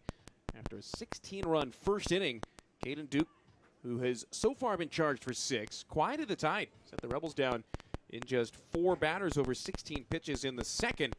But then here in the third, Dan, the control abandoning him, hitting Alex Pimentel on the first pitch he threw of the inning, and then issuing a 4-pitch walk to Paul Myro, the 4th. 2 on, nobody out in the third as Bailey Seeger takes over, and the sidewinding Stapleton will try and get at least an out here in the third. Stapleton pitching in his second game of the year. He pitched on the 27th of February against Santa Clara. 2 scoreless innings, giving up just a 1 base hit and recording 1 strikeout in a game in which San Jose State won it 5-2. Chance for him right off the bat against Bailey Seeger, who has doubled and homered so far. Seeger takes a slider outside. We were talking about potential cycle watch for Ryland Charles, who tripled and singled in the first inning. I'd venture to say that Seeger may be a little bit closer with the home run already out of the way. Yeah, absolutely. He takes a slider just out the outside here. Seeger ahead now 2-0 and a chance for this plate appearance. Stapleton, big body, really kind of drops down, delivery on the right-hand side. Seeger checks the swing. It's a called strike nonetheless. And the count goes 2 balls and a strike. Seeger has 3 RBIs on the day already. Drove in 2 in the first, 1 on his solo homer later on in the inning. Checks the swing on a slider up and away. And he's in a great hitter's count here as it goes 3-1. Yeah, the Rebels will be looking to continue the hit parade that they had in the first inning and triple from Higgy last inning. Runners in scoring position already. 3-1 in the dirt for ball 4. So Stapleton picks up where Duke left off. Walks Seeger after Duke walked Myro. Bases loaded, nobody out for Chase Dittmar at the bottom of the lineup. Dittmar was able to turn on, get the home run, his last at bat. So he'll be looking, I'm kind of licking his chops, I bet, at this point, with Dittmar hitting .500 on the year. Dittmar leans away from a first pitch slider. It tried to come in through the front door, but no dice. This is Stapleton, who's a redshirt sophomore's second year pitching in the program. A year to forget last year in just 4 outings. 8 runs, 7 earned in just 3 2/3 innings, a 17+ ERA. Dittmar hammers it deep to right field. Fuko runs out of room as it bounces off the base of the fence for extra bases. 1 run will score as Pimentel held up at third, and that'll be it. Just a 90-foot advancement, one of the longer singles you'll ever see from Chase Dittmar. But he's made it a 17-0 game on his 6th RBI of the year. That ball hit on the warning track, but Fuka able to get over there, make a really good relay. Coach Higgins holding the runner up at third with no outs. I'm not sure that's one of those ones you hold him up because you're ahead that far, or really you think that there's a threat for the play at home. Pimentel scoring for the 2nd time of the game. Myro to third, Seeger up to second. Dittmar driving in the 17th run of the game, and that'll bring up Ryland Charles, who, as we mentioned, 2 for 3 with a triple and a single and a strikeout in that first inning. He had 3 plate appearances in inning. I don't recall the last game I've ever done that has featured that. He hits this one high but shallow to left center field. Back on it is Sebastian Orduño. He settles underneath as all 3 runners tag. Only advancing from third is Paul Myro to score, making it 18-0 on a sacrifice fly to straightaway center from Ryland Charles, his 5th ribby of the year. And with runners on first and second, and now 1 out, it's JP halftime. Yeah, that ball was hit. Didn't look like it was going to be traveling very far, but center fielder Orduño did have to get a few steps back, run easily tagging from third to put the 18th run on the board for the Rebels. JP Hefton from the right. First pitch slider gets away from the catcher's spear. Both runners advancing on the wild pitch. Seeger to third, Dittmar to second. A couple more runners in scoring position. The Rebels have walked twice, been hit by a pitch, singled, and scored on a sacrifice fly in this very inning. 18-0 the lead as JP Heft, who is 1 of 2 with a walk, takes a bouncing ball, picked out this time by Spear. Heft with a RBI double in the first. Later on in the inning, walked and scored. He struck out looking against Caden Duke to begin the second. He hits this one on a line to right field, falling, and Fuka comes in and makes the catch. That ball not hit far enough for either runner to advance. Tagging at third was Seeger, but he had to watch as Fuka came sprinting in on it with a full head of steam. That's a hard hit, line drive out for Heft.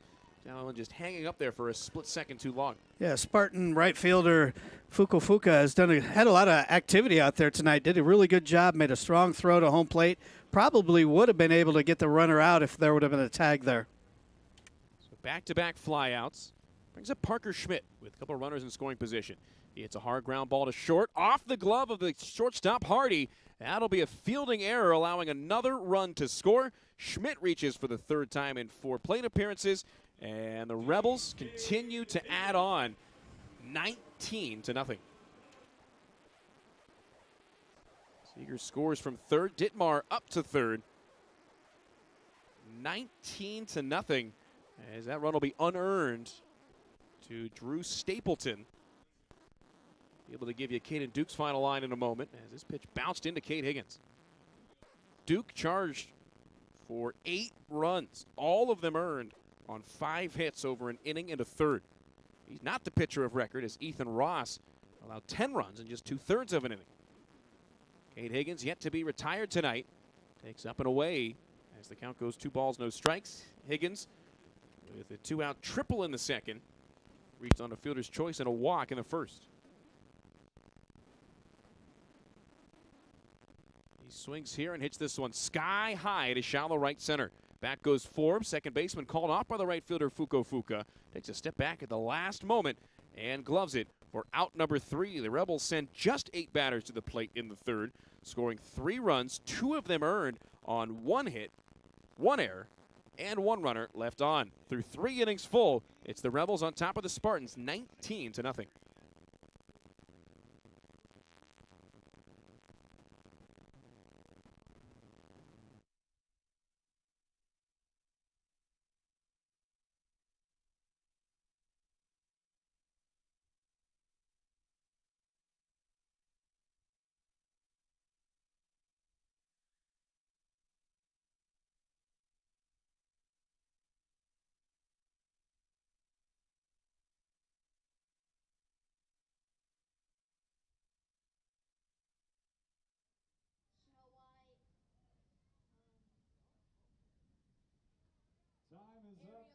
Time is up. Thank you very much. We've got 9 on the board. So check out the big board. Let's see how Cade Higgins did.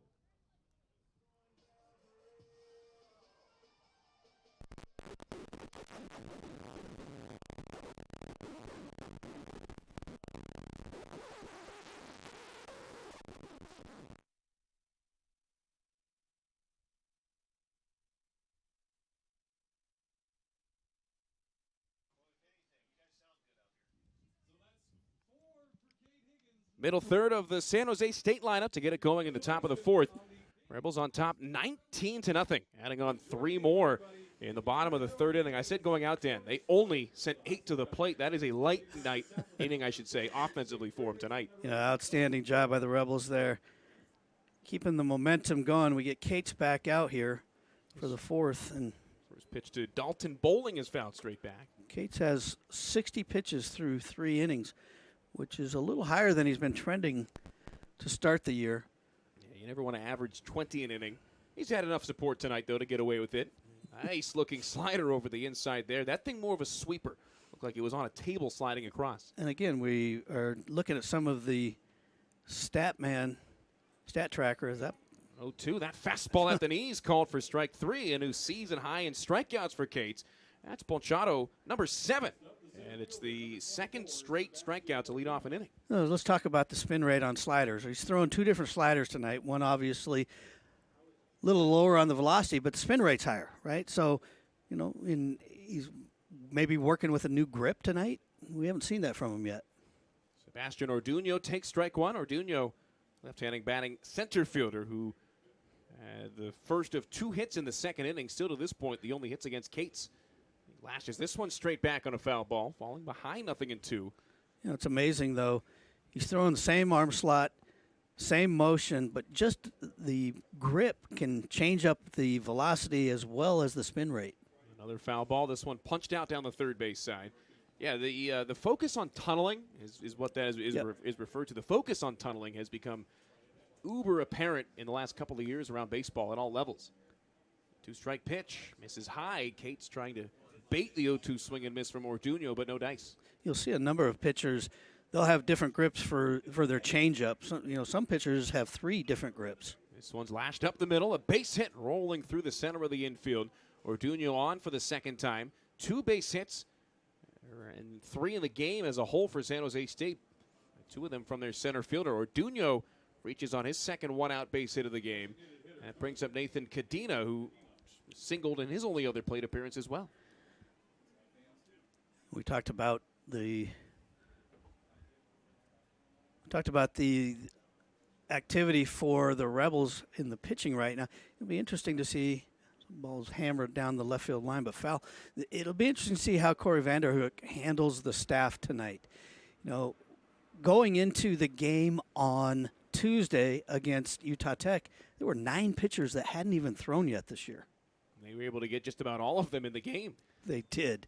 They got 9 pitchers into the rotation last game. You were talking about some stats for each of them, which are pretty darn impressive. Yeah, no UNLV pitcher faced more than 4 batters in that game. Slider catching the outer corner. That's the slower of the 2 iterations. That time for strike 2. But it was nice we had a couple freshmen that were able to get in the ball game against Utah Tech. It's a time to come in when you're up that much to get the jitters away. LJ Mercurius got the win out did. of the bullpen, pitching the scoreless 5th inning.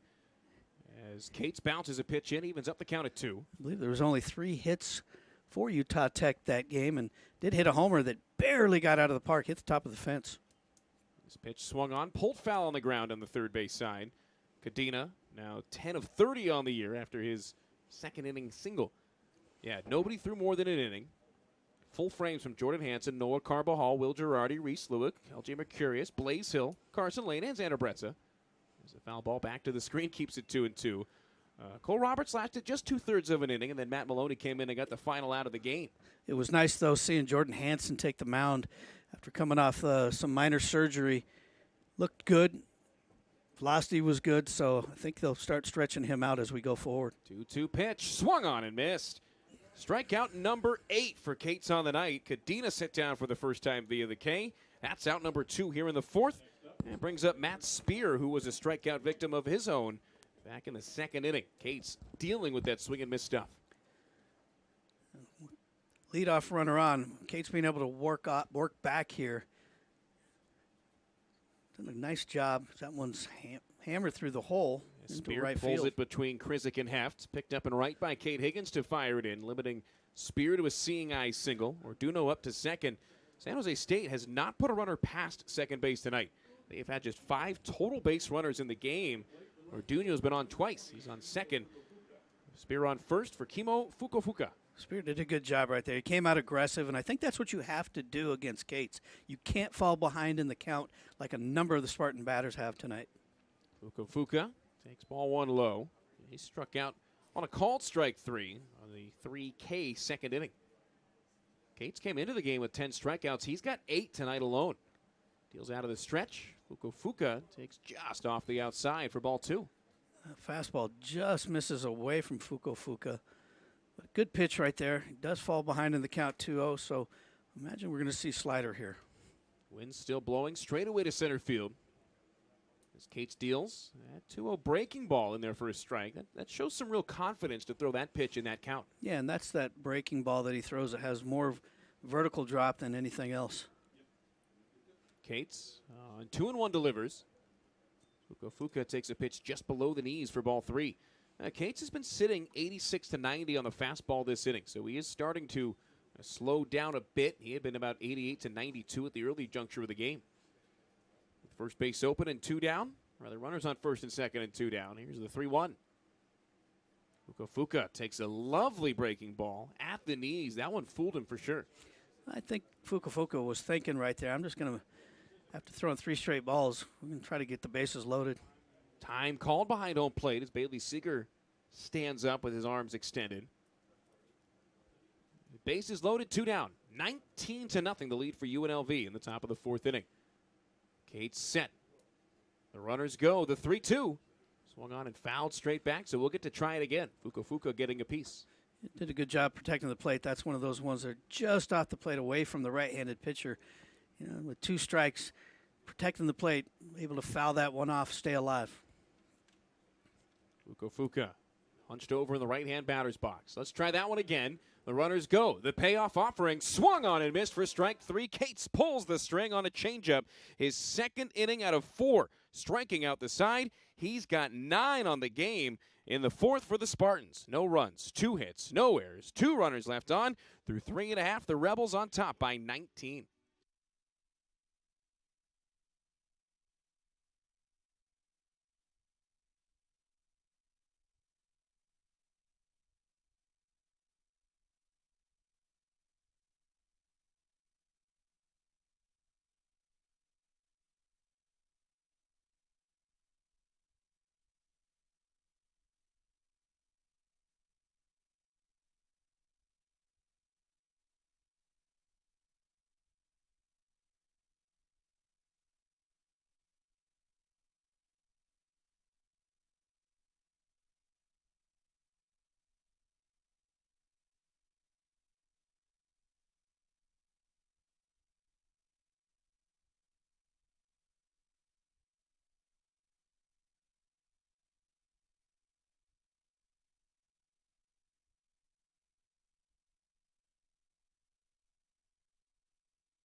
Austin Krizik, Alex Pimentel, and Paul Myro IV, the first 3 hitters for the Hustlin' Rebels of the Scarlet and Gray, here to lead off the bottom of inning number 4. They'll try to get it going and expand on their 19-0 advantage. Drew Stapleton stays in on the mound with the new catcher, Jake Maroney, filling up the battery behind home plate. Maroney receives strike number 1 on a slider in through the front door on Krizik, who is 0 for 2. He struck out and grounded out. Did drive in a run on a walk with the bases loaded, part of a 16-run first inning. Stapleton misses high. Count goes even at 1. Krizik with RBI number 12 on that walk in the first. Team leader, and runs batted in. This one to the backstop as Stapleton, from his side-winding delivery, looked like that one just kind of caught an edge as he let it go for ball 2. Yeah, he actually did that the previous pitch also. Coming across your body like that, you really got to get that front foot out in front of you. If it comes across you, the body, it's tough to get it across the plate. Krizik takes down in the count, 3 balls and a strike. UNLV with 19 runs on just 13 hits. Say just with a little bit of jest. As Krizik chops this one straight back. Count goes full. We got a lot of offense here, but this isn't the only game, Dan, featuring a ton of runs around the Mountain West tonight. Yeah, we're looking at the scoreboard from Mountain West. Creighton tops Air Force at Air Force 10-6. Krizik takes a called strike 3, a changeup, freezing him over the inside. First strikeout, I should say, for Stapleton. Second K of the night for Krizik. Brings up Pimentel with 1 out, nobody on. Chris was not happy with that call. No. You know, he's one of those guys, too. That's the second strikeout of the night. He hadn't had any coming in. He's very selective at the plate because he's got a great eye. Alex Pimentel has reached 3 times tonight. Puts a drive into this one at deep right field. Fuka at the warning track. Turns around and makes the catch while heading back in. Kimo Fuka thought that one was gone, and then the wind not doing enough as it stays in the yard for out number 2. Pimentel drops to 1 for 2 with a couple of walks. Looking at some other tilts in the Mount West Conference, Cal State Northridge in a non-conference matchup tops the team from up north 16-1. That sounds like a first inning here at Early Wilson Stadium. As Paul Myro takes a curveball in the dirt. Myro 1 for 2 with a walk and a 3-run bomb of a home run earlier. Hofstra from Manhattan makes the trip out west to Albuquerque, beats the Lobos 10-9. Breaking ball at the knees for a called strike 1. 1-1 count to Myro. Another little bit of a surprising score, too. Fresno State 8, San Diego State 0, top of the 5th. Myro fights a pitch off, fouls it straight back. Yeah, this is an interesting year in the Mountain West. You know, it's not good. It's kind of shaping up to be the same way that basketball in the Mountain West is. You know, everybody can beat everybody. We got some really good talent for a bunch of teams here in the Mountain West. 2-2 count to Myro after he takes up. Yeah, I don't know if anything can top the action top to bottom on the Mountain West basketball side this year. It's been so fun to watch. A cap shot off the end of the bat down the first base side. It hits Myro. And he was in foul ground. Ball was in foul ground as well, so it'll go as a foul ball for Myro. was called immediately by first base umpire Alberto Ruiz. On top of that, so Myro not too far off from being called out by being hit by his own batted ball right there. But the Mountain West, I mean, the Rebels actually can finish first in the Mountain West Conference standings. Slider just off the outside brings the count full. But on the converse side, they can actually finish 7th. So it's just a crazy year in the Mountain West. It's been so much fun to watch as we wind down to the end all of a sudden. As Myro swings and misses late on a fastball for strike 3. And the Rebels down in order in the bottom of the 4th. 2 strikeouts and a deep fly ball out. Have the Rebels down in 3 batters. On to the 5th we go. 19-0. UNLV leads it. Hey fans, download the UNLV Game Day app today and stay up to date on all of your favorite UNLV teams with notifications straight to your phone. Get tonight's game program, schedule, live stats, rosters, streaming audio and video, venue maps, and special offers from UNLV partners. Search UNLV Rebels in the Apple and Google Play stores and download it today.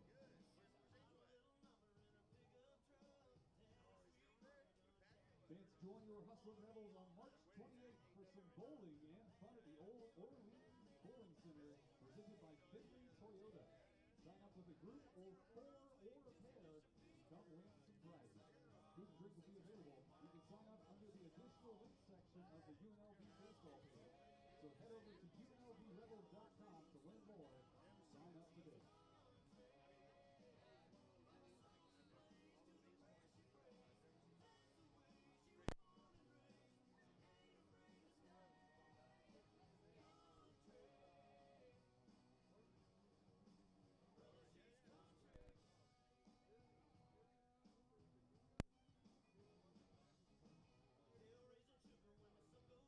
Leading off the top of the 5th for San Jose State, the second baseman, number 11. Top of the 5th inning here from Earl E. Wilson Stadium. First game of 3 between UNLV and San Jose State has been all UNLV. 19-0 the lead. Plenty of support for Austin Cates as he starts his 5th inning of work with Jackson Forbes. And the leadoff man, Robert Hamchuk and Theo Hardy. 9-1-2 to get it going for San Jose State. As Forbes fouls the first pitch straight back. He's taken the only walk tonight, Dan, from Cates, but Cates hasn't been quite as efficient as he'd like. 83 pitches through 4 innings. Yeah, absolutely. But the key is the 0 on the board. Forbes hits one in the air down the left field side. Underneath it, settling and making the catch is Alex Pimentel. Had to go a long way, but made it look easy. That's the first fly out of the game. That's the first out that has gotten into the outfield all game. Cates, while he's not been as efficient as he'd like, partially due to his 9 strikeouts, he got to throw a lot of pitches there, but just partially due to the fact that San Jose State has either been rolling it through the infield or right at batters. Yeah, absolutely. And, Cates, again, his pitch count's up a little bit comparatively where he's been before, but still very efficient. And 16-run lead kind of lets you feel pretty good about what you're doing. Change the way you manage a game. Robert Hamchuk, the leadoff man, takes a slider in for strike 1. One's across the board to the number 1 batter, Hamchuk. With the ground out to short to lead off the game, and a strikeout swinging against Cates is the first out of the 3rd inning. It's this one on the line down the right field side. That'll sneak past Higgins and bounce all the way to the fence. Rounding first, heading for second is Hamchuk. He slams on the brakes as Higgins fires it in. That's the first extra base hit out of 5 hits in total for San Jose State on the night. That's double number 1 on the year for Hamchuk as well. 19-0 the lead, so not too much to worry about there if you're Cates. Hamchuk is one of the Spartans' better hitters. Had a couple really good years. Starting off the year slow here, but that was kind of what we expect from Mr. Hamchuk. Double down the right field line, and he moves pretty well for a big guy. 1 out, 1 on for Theo Hardy. Switch hitting shortstop, batting from the left with no gloves. Takes a called ball 1 high. Hardy 0 for 2 with a strikeout and a ground out thus far. Bounced one over to Krizik at first for the 2nd out of the 3rd inning. He's got Hamchuk on 3rd. He takes inside here. And we talked a little about Mountain West basketball and the Running Rebels. There's a lot of activity going on this weekend. Busy weekend. I mean, it's probably one of the busier weekends I've ever had here at UNLV.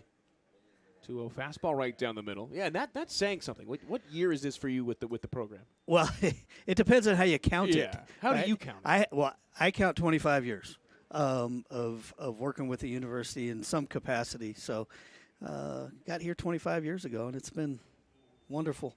Cates just misses for ball 3. Yeah, so for you to say that means that it's a busy weekend. Yeah, I mean, we got a good start from the Rebel softball club this morning. They beat Cal State Northridge 8-2. Cates steals a strike, putting that fastball on the black of the outside. Count goes full. So we have the 3-game slate against San Jose State in baseball. We have a basketball game against San Jose State with the men tomorrow. 3-2 fastball, pop straight back. Seeger loses the mask, watches the third baseman Dittmar run out of room. That'll bounce into the first row and back onto the field of play. Count stays full. Our 3-time Mountain West Conference champion Lady Rebels basketball team will finish off their home schedule tomorrow against San Diego State, and the Aztecs coming in trying to bump off the Rebels, although they've already clinched the Mountain West Conference championship, so they'll be the #1 seed heading into the conference tournament. And spring football starts tomorrow. How about it? Gosh. Another 3-2, swung on and missed. That's the changeup. That's the 10th strikeout of the game for Austin Cates. The highlight, though, I'm looking forward to, we talked about football starting spring ball. They'll be on the field tomorrow at 9:45 a.m. Coach Odom is getting on a competition bowl tomorrow to raise some money for charity, but also it's a good opportunity to have some good stories coming out of that thing. Hunter Duro batting with 2 outs and a runner on second. Takes a ball outside. He's 0 for 2.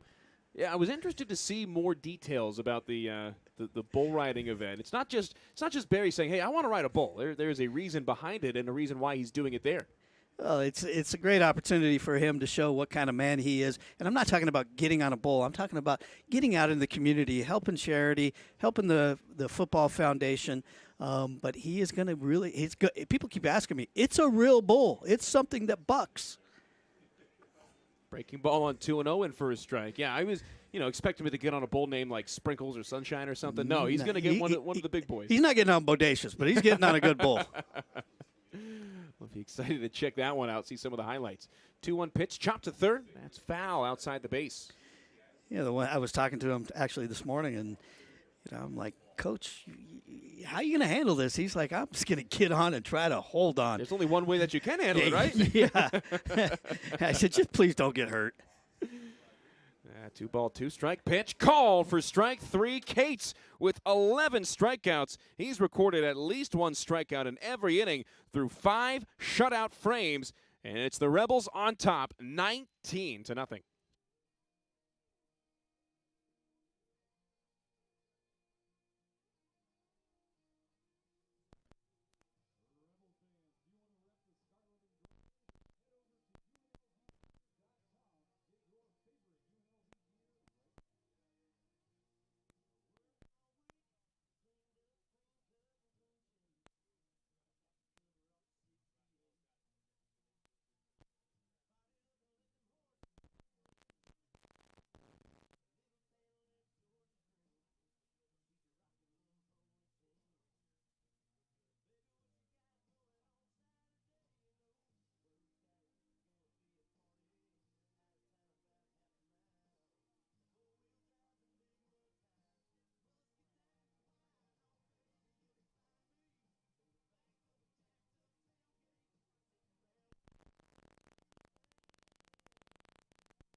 Eight, 9-1 due up for the hustling Rebels of UNLV.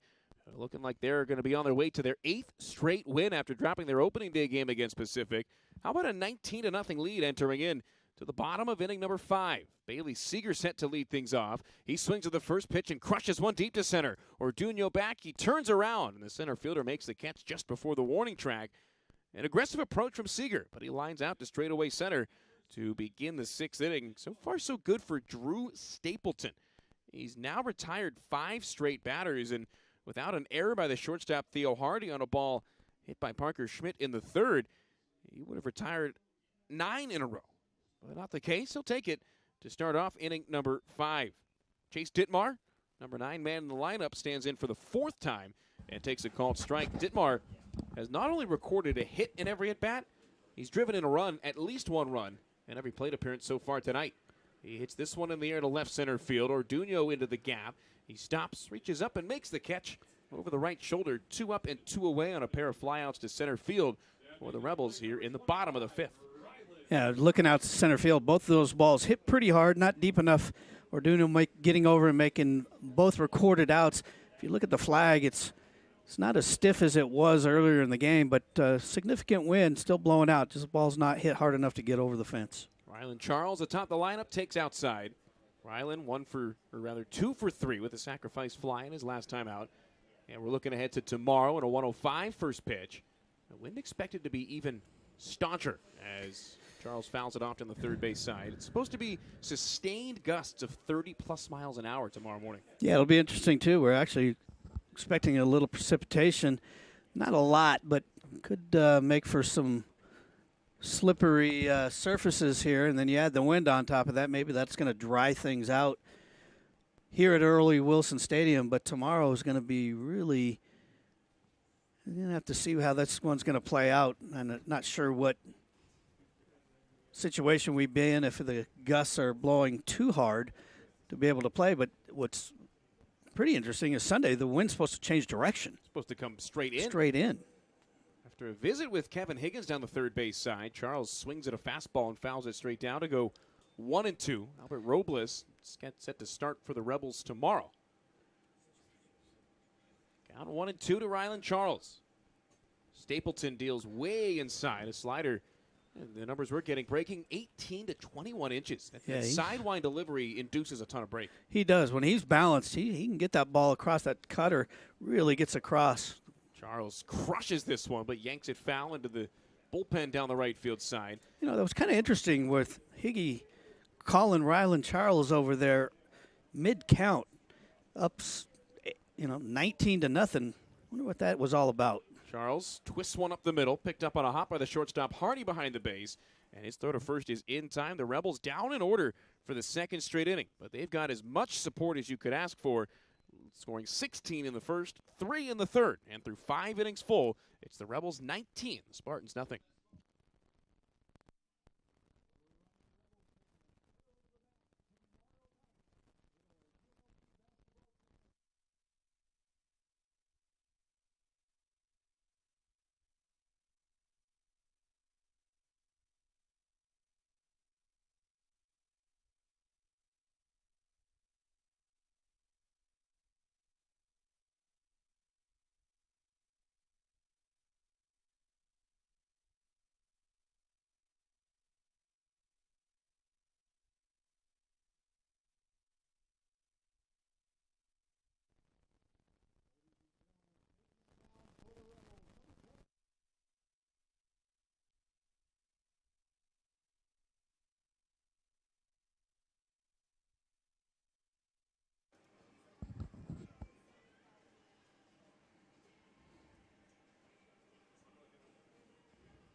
Back with the top of the 6th here from early E. Wilson Stadium.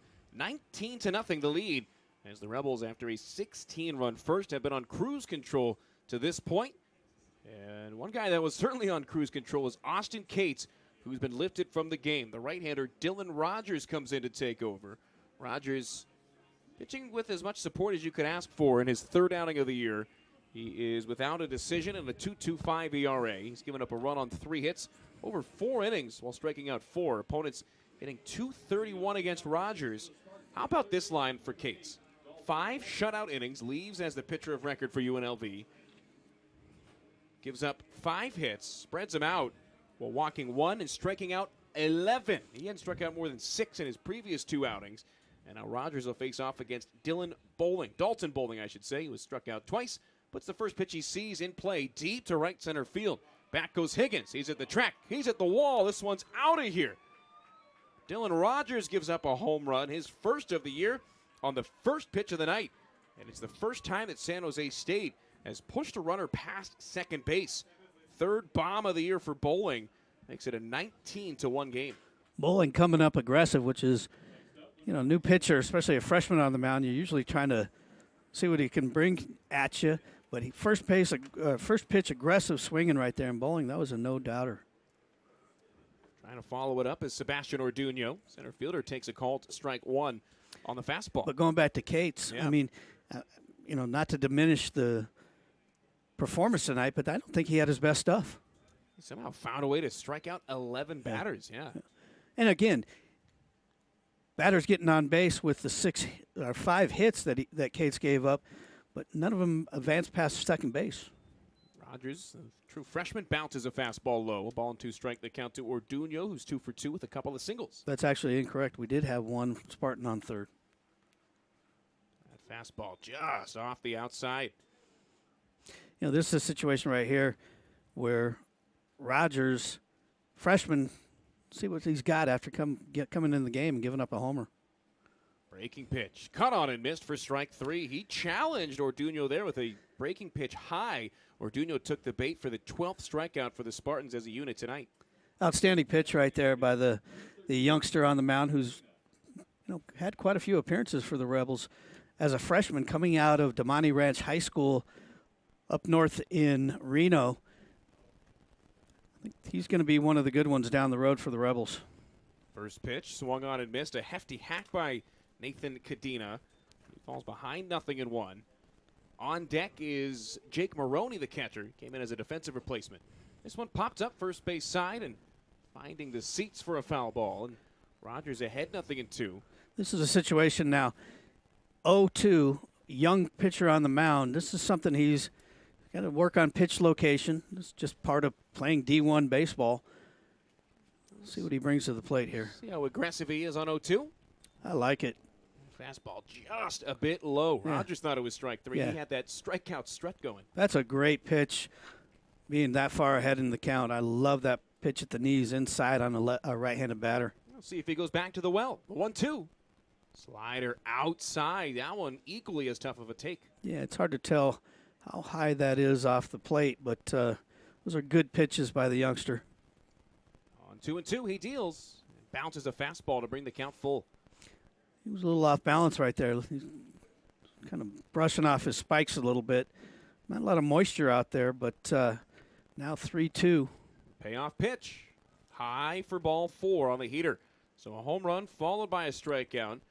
And then a full count walk to Cadena. In a 19-1 game, that brings up Jake Maroney, the catcher. His first plate appearance coming up. I would imagine that Rogers probably going to get an inning of work, so Coach Vanderhook is going to try to get him through this inning. There is a little activity going on in the Rebel bullpen. First pitch. But there's also an opportunity. We talked about, 9 pitchers last game. Not a lot of them have a lot of experience yet this year, but it may be an opportunity to get some more arms, see what they can do on the mound for the Hustling Rebels. Maroney fists a ball in the air right to the third baseman Dittmar, who makes the catch in fair territory, about 5 feet behind the third base bag. Tagging up at first, nowhere to go is Cadena. That drops Maroney to 0 for 6 on the year, although that's the second at bat that he has not struck out in over that stretch. Big time out number 2 here in the 6th. Brings up Kimo Fukufuka, who's 0 for 2 with 2 strikeouts. Fukufuka came into the game hitting .350, but with those 2 strikeouts, it's dropped down to .313 and limited plate appearances this year. Strike called as Rogers gets ahead. No balls to a strike. He threw 3 innings in the opening set against Pacific, gave up a run on 3 hits. Just the 1 run earned. Scoreless inning last weekend against Bradley. Pitch bounced in there.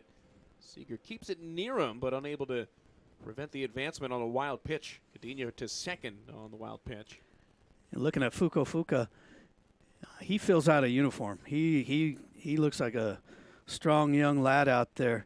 These players are wearing tighter uniforms this year to show off their muscles, and he's got them.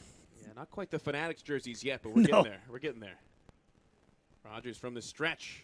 It's a swing and a miss. Fukufuka behind on the fastball to go to 1-2. Yeah, 6 feet tall, 210 pounds. Yeah, he's solid. Native of Hayward, California. You know anything about Canada College? I do not. It's one of the rare schools in California you don't know anything about. Yeah. Fukufuka fouls this one off to stay alive. I've been around long enough. I've heard almost every college in the country, whether it's D1, D2, D3, NAIA. Especially the California JUCO ranks, which are huge in baseball. Yeah, well, there are, I don't know what the number is, but JUCO in California has their own championships. There's so many schools. So they play in football, baseball, and basketball. That you play for the California JUCO championship. Well, you'll see scouts from all the major professional sports leagues at all of those games. The 2-2 pitch to Fuka, missing low, and that'll bring the count full. That's a tough one to lay off. That's a good location from Rogers. Working full count again. See, I imagine we're going to see some type of breaking ball. The freshman set. The 3-2 pitch way off the outside for ball 4. Yeah, the young man just overthrew right there. He's not happy with himself. Falling towards first base off the mound. No balance there. Work back in here. Trying to get an idea of what's going on in the Rebel bullpen right now. I don't see anybody throwing just yet. Partially due to the fact that Jackson Forbes, the number 9 hitter in the lineup, standing in now. 2 on, 2 down, 19-1 the game. As Forbes hits the first pitch off the end of the bat, a cap shot foul ball on the third base side. Rogers last weekend against Bradley, a perfect inning of work. Came in and retired the side. The 10-0 win on the series finale. Forbes hits the ball high in the air, down the left field side and foul ground. Ditmar gives it a look, but that'll find the San Jose State bullpen. How about Drew Stapleton and the work that he's done out of that San Jose State pen? 39 pitches over 2 and make it 3 full innings. He's done a good job of kind of stopping the bleeding for the Spartans at this point. And again, as mentioned, if there was not the error in his first inning of work, he would have retired 10 straight as of right now. Here's the 0-2 from Rogers. A foul ball on a check swing. Rogers, last batter he faced, got ahead 0-2, ended up throwing 4 balls in a row. So sure he's thinking right now, got to keep something low in the zone against this number 9 hitter, get out of this inning. See what he does on 0-2. How aggressive is he going to be? That pitch inside. I don't know how that didn't hit Jackson Forbes. I think he was actually begging for a call right there. He looked back at the home plate umpire, but just missed him. You can usually tell right away based off the instinct. The bouncing ball moves it to 2-2, and Rogers, after giving up a home run on the first pitch he threw, has been back and forth. Strikeout, walk, pop out, walk. If that pattern were to continue, he'd get the outs and the inning right here. The 2-2, downstairs. Count goes full. Both runners will get the benefit of a head start. Kadena off second, Fuka off first. Leadoff hitter Robert Hamchuk on deck. Here we go. Rogers set. He deals. Pitch just inside for ball 4. That one across the entirety of the plate. If it missed, it didn't miss by much. It's the third walk of the inning by Rogers, and that'll load the bases for the top of the San Jose State lineup here in the 6th. Just got some information from the stat tracker that the zone had actually widened up. That ball just looked like it's off the plate, so obviously a little bit of an inconsistency at that point. So what do you think at this point in the game? Does an umpire purposely widen the zone, or is it just kind of organically at this point in the ball game at 19-1? I mean, you would hope and assume that these professionally trained umpires would be able to be objective and keep their own thoughts and opinions out of it. But sometimes it's hard. Sometimes it's just natural and subconscious. Yeah, you see that in basketball also with blowouts. They just kind of let the play kind of go. We're going to get a pitching change. Yeah, Stan Stolte to the mound, and he's going to pull Dylan Rogers after just 2/3 of an inning. Seeing who's emerging from that right field bullpen, it's number 30, Reese Lewick. Lewick, the bespectacled right-hander, jogs on to try to close out the side in the 6th inning. So Lewick on, Rogers out. We'll be back after he gets warmed up. We'll step aside for the pitching change.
Las Vegas product, Reese Lewick takes over for the native Renoin and Dylan Rogers.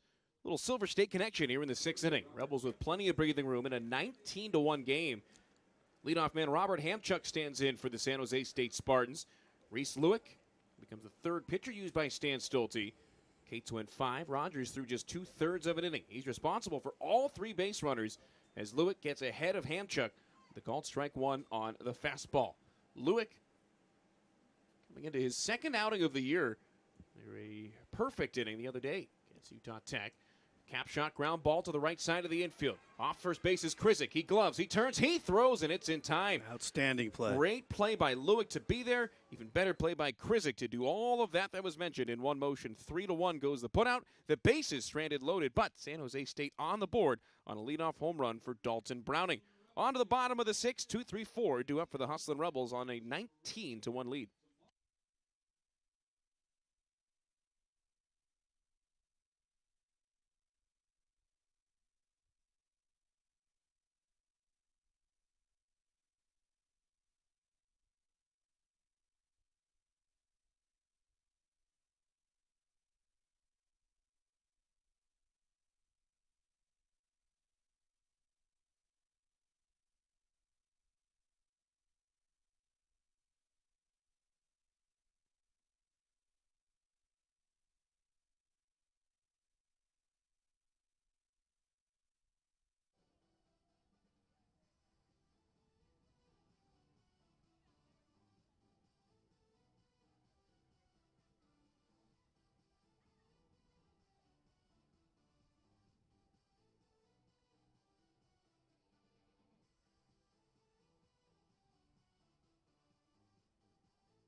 UNLV Baseball presented by Intermountain Health. Here to be a part of your Las Vegas life and, more importantly, here to help you live an even healthier one. Intermountain Health, official health partner of UNLV Athletics. Along with Dan Dolby, I'm Matt Everett here at Early Wilson Stadium for the first game of a 3-game weekend set in Mountain West play between San Jose State and the homestanding Hustlin' Rebels of UNLV. This game has been all UNLV from the jump thanks to a 16-run bottom of the first. The Rebels enjoying a 19-1 lead into the 6th. And it'll be the 4th inning of work out of the Spartan bullpen for Drew Stapleton. Facing off against JP, have to take the strike to get us underway. And Stapleton has more than stopped the bleeding, Dan. He has actually given San Jose State the advantage in the middle innings. Yeah, you got to think that Spartan coach Brad Sanfilippo, trying to make sure I get that one right, has got to be really pleased with Stapleton. He's really come in and settled things down. A little shaky at the beginning, but other than the air, just the one base runner, correct? Yeah, he walked the first batter and then gave up a base hit. Yep. Since then, there has been one base runner on an error. As Heft hits this one high but shallow to right. Fuko, the right fielder, calling off the second baseman Forbes, who falls, but he gets out of the way, and Heft is retired for the 3rd straight time. Man, J.P. Heft had a triple and a walk with a run scored, 2 runs scored, and an RBI in the first since the inning. He has been held hitless. Flies out to right to start the 6th. Brings up Parker Schmidt, who hit that ground ball. That forced the error from the shortstop Hardy in the 3rd. Since that part, there has been no base runner reaching for the Rebels as Schmidt takes outside. There's a little activity going on in the Spartan bullpen, but at this point, Stapleton's doing a heck of a job for the Spartans. Big boy, Cade Van Allen warming up. All 6'8" of them getting loose for the Spartans. 6'8". I'll take that. He's at the wrong event this weekend. He's playing for the wrong San Jose State team. Well, Rebels do play San Jose State tomorrow night. San Jose State struggling a little bit this year. Sure, they could use a big man. If there is one coach, though, in the Mountain West not to overlook in any game, it is Tim Miles. Tim Miles, yes, absolutely. Phenomenal head coach as Schmidt takes ball 4, works his way on for the 4th time in 5 plate appearances tonight. 1 out walk brings Cade Higgins to the dish with a man on. Yeah, game tomorrow night, never a foregone conclusion. San Jose State's only 2 Mountain West wins of the year are both against Air Force, so that tells me that Tim Miles knows how to beat that Princeton offense. And they absolutely could have beat San Diego State the other night in San Jose. It was a great game. It was a absolutely great Mountain West Conference game. But again, Air Force knocked off the Rebels earlier in the year by 31 on the Rebels' home court. So there's a lot of stuff going on in the Mountain West. Higgins lashes a ground ball through the right side of the infield for a base hit. That's his second hit of the day. Advancing up to second is Schmidt. A one-out walk followed by a single brings up Austin Krizik with 2 on, 1 down, 19 to 1 the lead.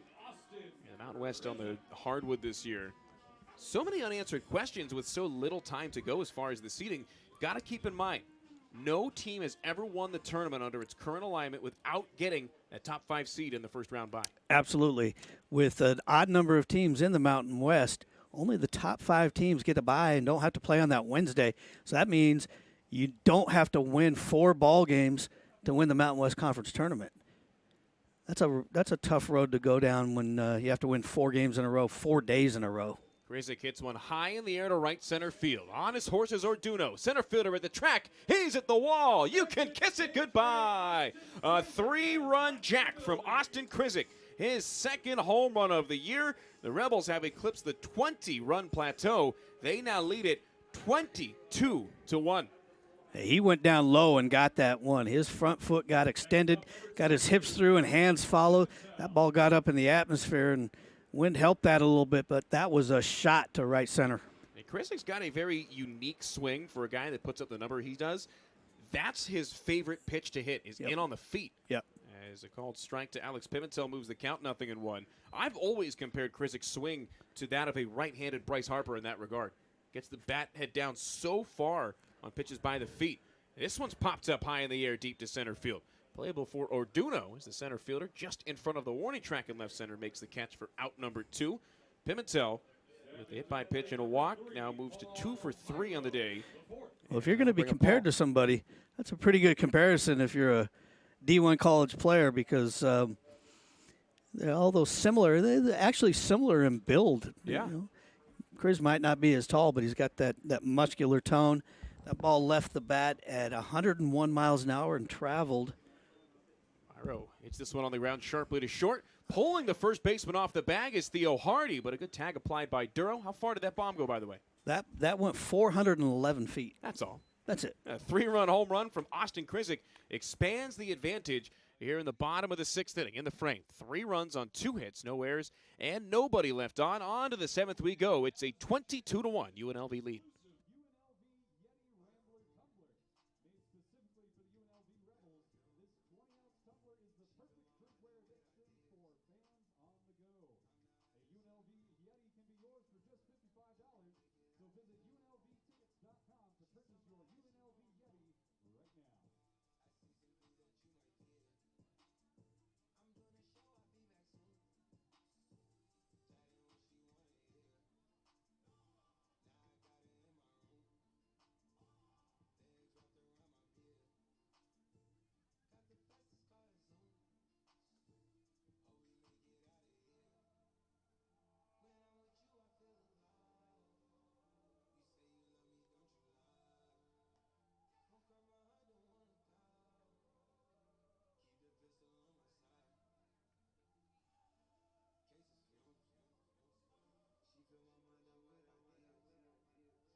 Matt Neverett along with Dan Dolby here from early Wilson Stadium.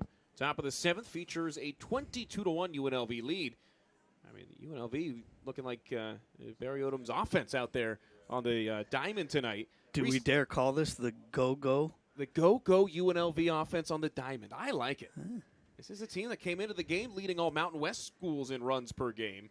And Reese Lewick looks to continue the pitching prowess as Theo Hardy, switch hitting shortstop, fouls a pitch straight back. The Rebels came in hitting 307 as a team, so obviously that's going to continue to rise. The beauty is also the Rebels came in with the second lowest ERA at 2.41. Pitching's been phenomenal this year as Lewick misses just off the outside. How about this, Dan? Coming into the game, the Rebels were first of all Mountain West teams in runs a game at just under 8. That's a number that's going to take a spike. First in hits, first in on-base percentage as well, as this one's grounded fair inside first. Nice play by Krizik to stab it, and he'll win the foot race easily to the base himself. Hardy grounds out to first. He's now 0 for 4 with 2 strikeouts, 2 ground outs to Kriz, And that's a big-time leadoff out, pre-stretch break in the 7th.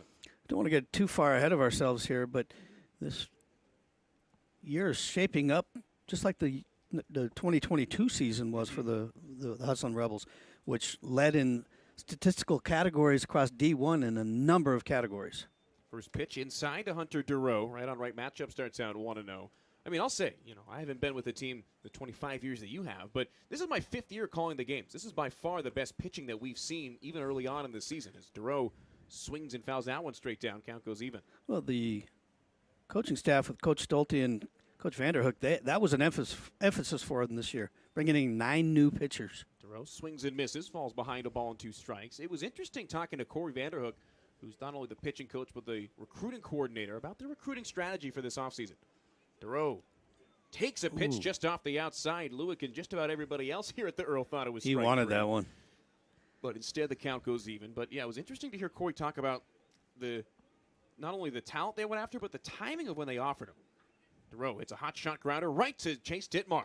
Third baseman with plenty of time sets the feet and fires over to first in time. Quickly 2 up, 2 away on a pair of ground outs. That brings up Dalton Bowling with 2 outs, nobody on. I was interested to hear Corey not only tell me, hey, these JUCO pitchers were not guys that we typically would have gone after in the past, but they also said that they offered a lot of junior college players early. Because they wanted to beat the transfer portal. And it's worked out so far. It has. Robles, Gonzalez. But I would also tell you that they've balanced it out because you've got Rogers as a true freshman. Yep. You've got Mercurius that's a true freshman that they're really high on. So that's the trick in college, all of athletics, all teams across the board. So ball is swung on and missed on a slider from Lewick. It's that balance, right? The transfer portal has changed the game. We know that. We have to live with that. But you also have to cultivate and develop. So that's why you bring those young guys in. Yeah, it's worked out well so far after dropping their first game against Pacific in a 2-1 final where the Bats just really didn't get it going. The Rebels have rattled off 7 straight wins, tying their longest winning streak since 2021. They're looking to match that tonight. They're well on their way with a 22-1 lead. This one's bombed deep to left field, but pulled foul. That one bouncing off the warning track in foul territory off the bat of Dalton Browning, who still has the only run scored, the only RBI for San Jose State tonight on a bomb to lead off the 6th against Rogers. Rogers, meanwhile, finishes 1 run, 1 hit, 3 walks in 2/3 of an inning. He'll leave with a no decision. Lewick trying to get out of the inning. 2-2 pitch, lifted to left. A couple of steps in for Alex Pimentel. He continues to move in as that thing took a dive on him, but he gloves it on an underhand grab at the belt, and it's a 1-2-3 inning spun up by Reese Lewick, just the 2nd of the night that San Jose State has hit into. It's the stretch break at the Earl. Get up and move around. When we come back, bottom of the 7th, 8-9-1, due up for UNLV, leading it 22-1.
Taking the mound for the Spartans is number 49, Tyler Albanese.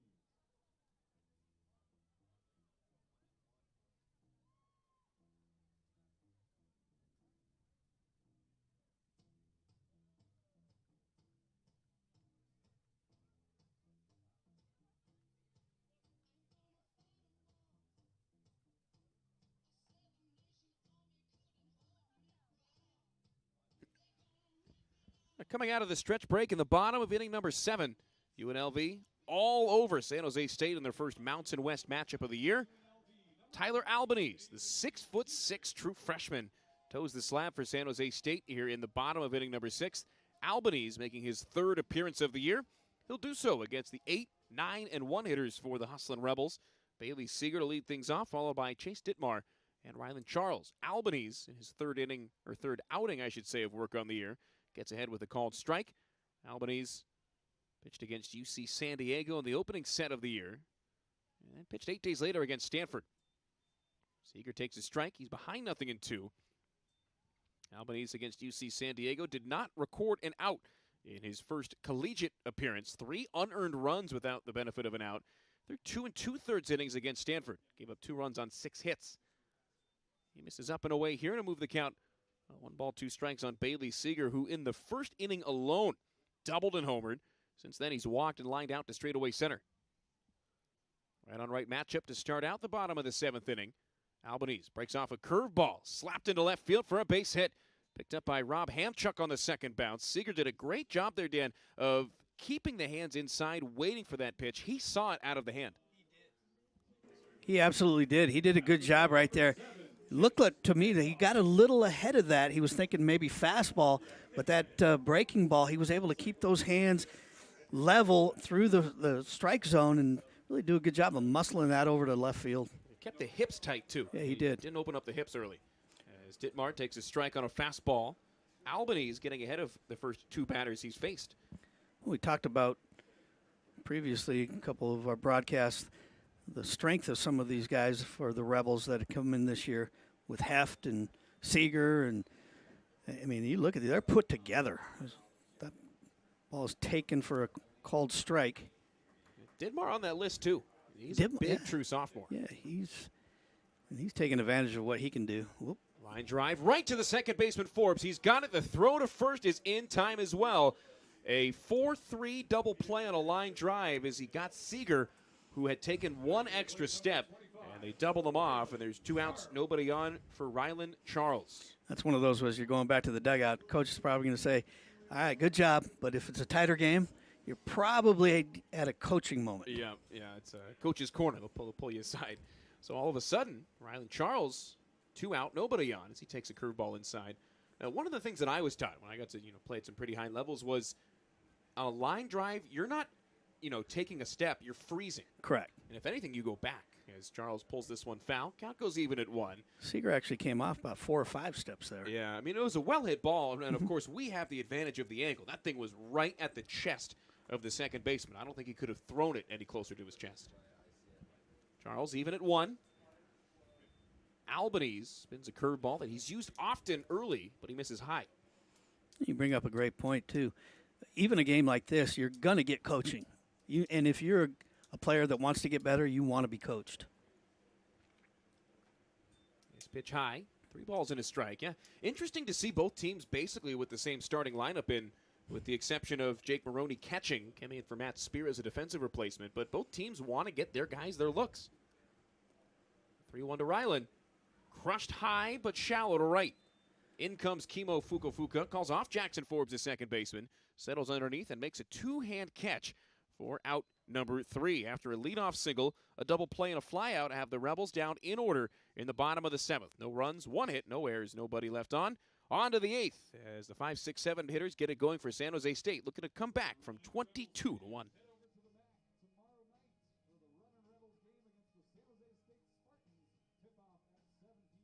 Be sure to get there early because the first 3,000 fans in attendance will receive a free black UNLV t-shirt. So that's tomorrow night over at the MAC. Tip off at 7 o'clock. We'll see you there.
22-1. That's the score in the top of the 8th inning. Matt Nevert along with Dan Dolby.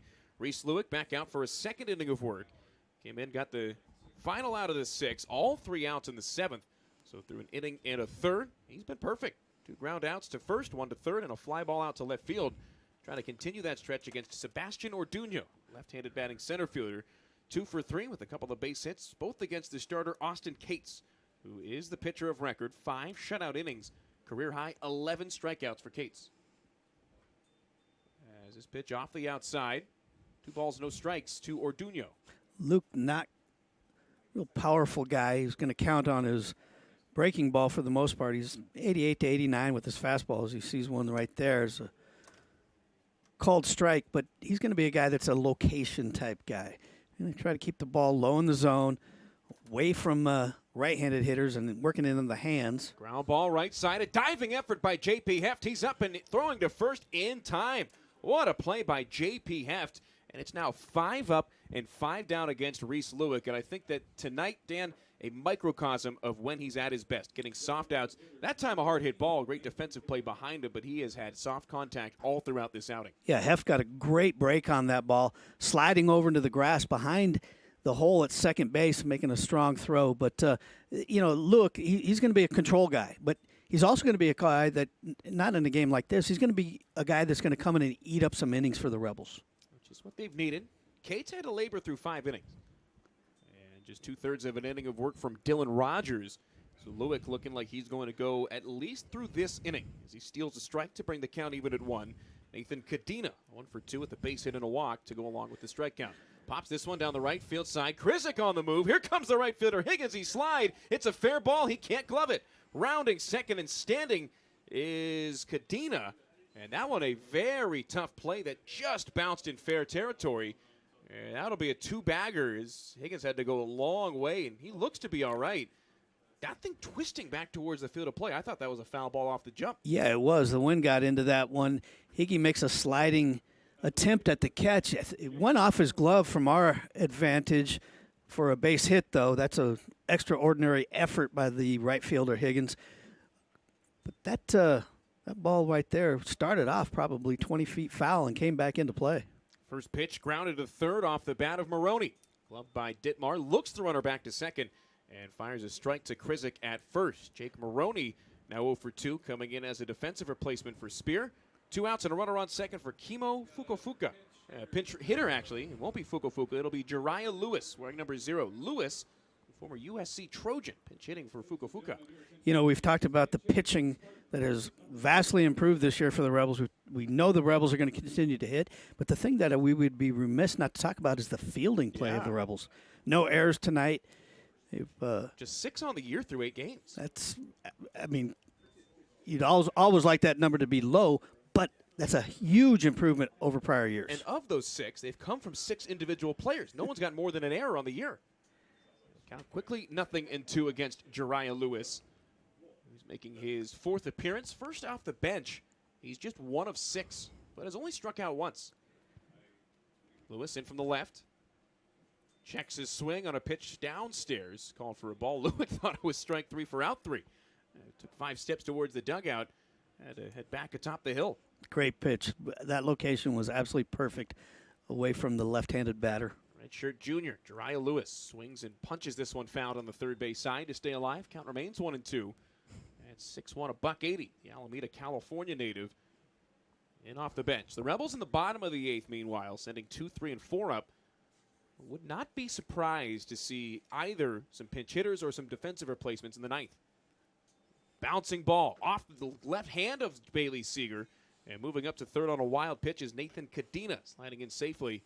They'll let him get those 90 feet with 2 outs in the 8th inning in a 21-run game. Good job by Seeger right there. That ball could have gotten all the way back to the backstop. Kicked over to the left towards the Spartan dugout, but wild pitch nonetheless. 2-2 pitch, speared by Seeger way out of the zone. Nearly had to come out of the squat to knock that one down. So the count full with 2 down.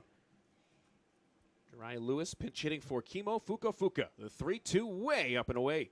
Ball 4 back-to-back pitches in that same exact spot. That'll put runners on first and third. Lewick, after going 5 up and 5 down, has given up a double, followed by a ground out, then a walk.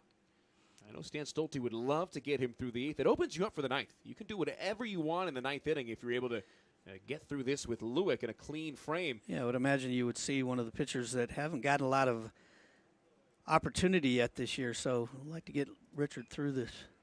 Grounded to second off the bat of Jackson Forbes. J.P. Heft will go the short way to Paul Meyer the 4th. Standing on base, a fielder's choice. 4-6 on the putout up the middle. Retires the side in the top of the 8th. The Rebels due up next for what they hope is the final time tonight. Bottom of the 8th upcoming with a 22-1 lead.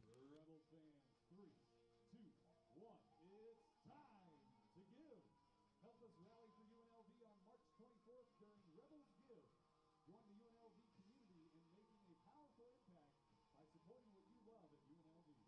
Visit rebelsgive.unlv.edu for ideas on how you can make an impact.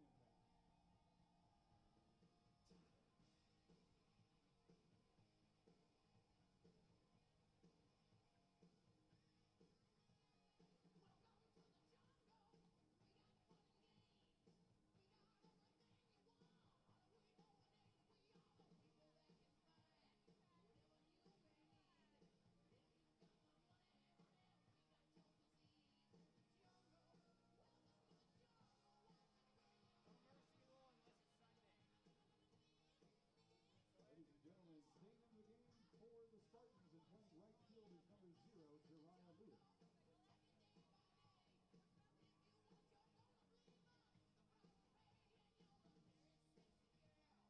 And leading off the bottom of the 8th for the Rebels, pinch hitting, number 1, Isaac Rodriguez.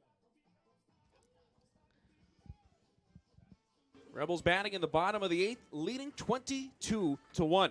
Dan, we were expecting some pinch hitters, and right off the bat, we are getting a substitution. Isaac Rodriguez, pinch hitting for J.P. Heft, here to lead off the 8th inning. Rodriguez going up against Tyler Albanese, who retired the side in 3 batters in the bottom of the 7th inning. And Rodriguez aggressive, swings and fouls the first pitch off. Rodriguez coming into the game hitting .250. True utility player for the Rebels. He can play a lot of different spots. Swings and hits this one high in the air to left field. Left fielder Hamchuk on his horse. He's at the track. In front of the wall, he reaches up and can't get it. That takes a bounce on the warning track. Rounding second, heading to third is Rodriguez. He's in easily with a stand-up triple. And ball cut off by the shortstop. Rodriguez with a 3-bagger leading off the bottom of the 8th. Oh, nearly left the yard. That is his first extra base hit of the year. Rodriguez now 3 of 9 overall. He crushed that one. That ball got up into the jet stream. Hamchuk does a good job to get over there, but just not able to come up with that after it hits off the end of his glove, and Rodriguez was motoring right there. He was going off to third regardless. Second straight pinch hitter is Brendan O'Sullivan. O'Sullivan in for Schmidt in the DH role. O'Sullivan takes high, ball 1 up and outside.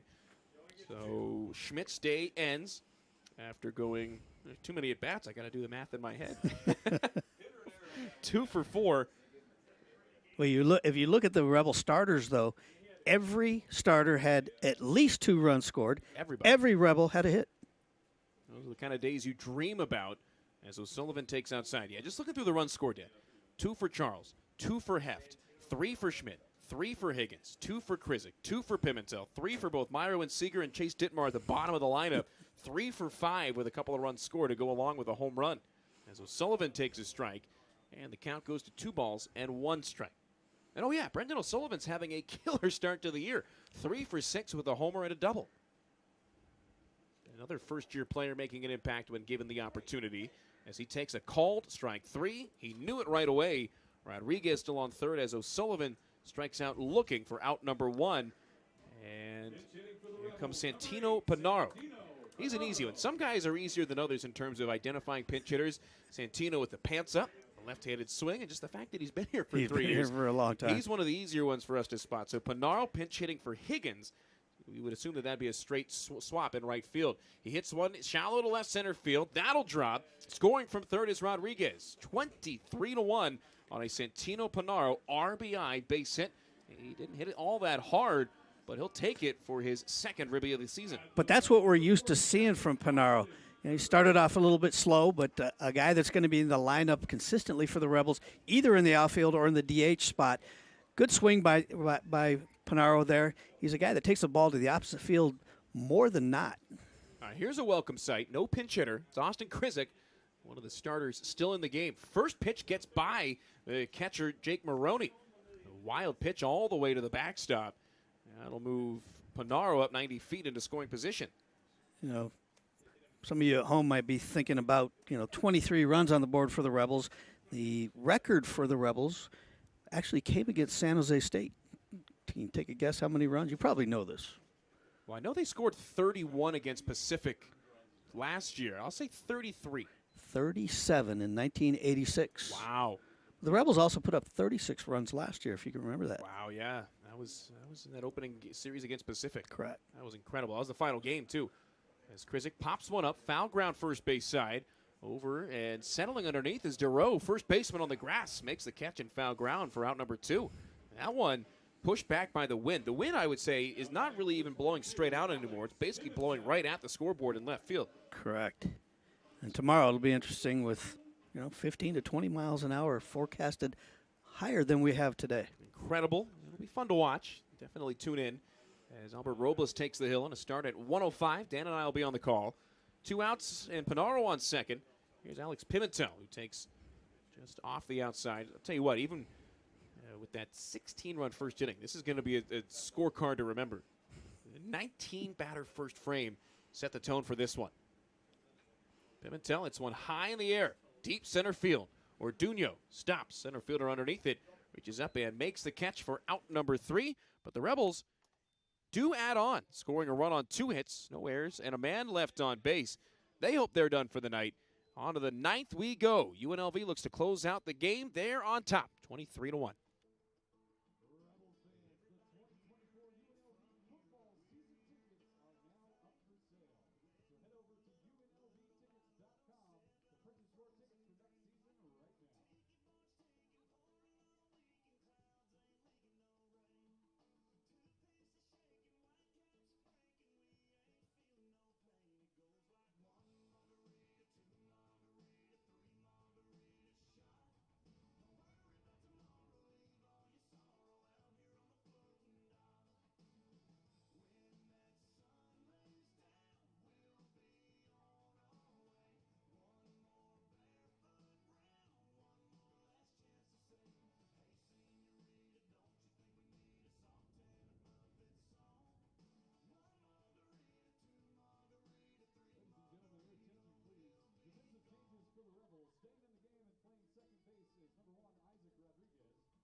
It all comes down to this, top of the 9th inning, and the Rebels with as much of a cushion as you could imagine. 23-1 the lead, and we've got plenty of changes to update you on. Pitching is Alex Overbay, true freshman out of Tumwater, Washington.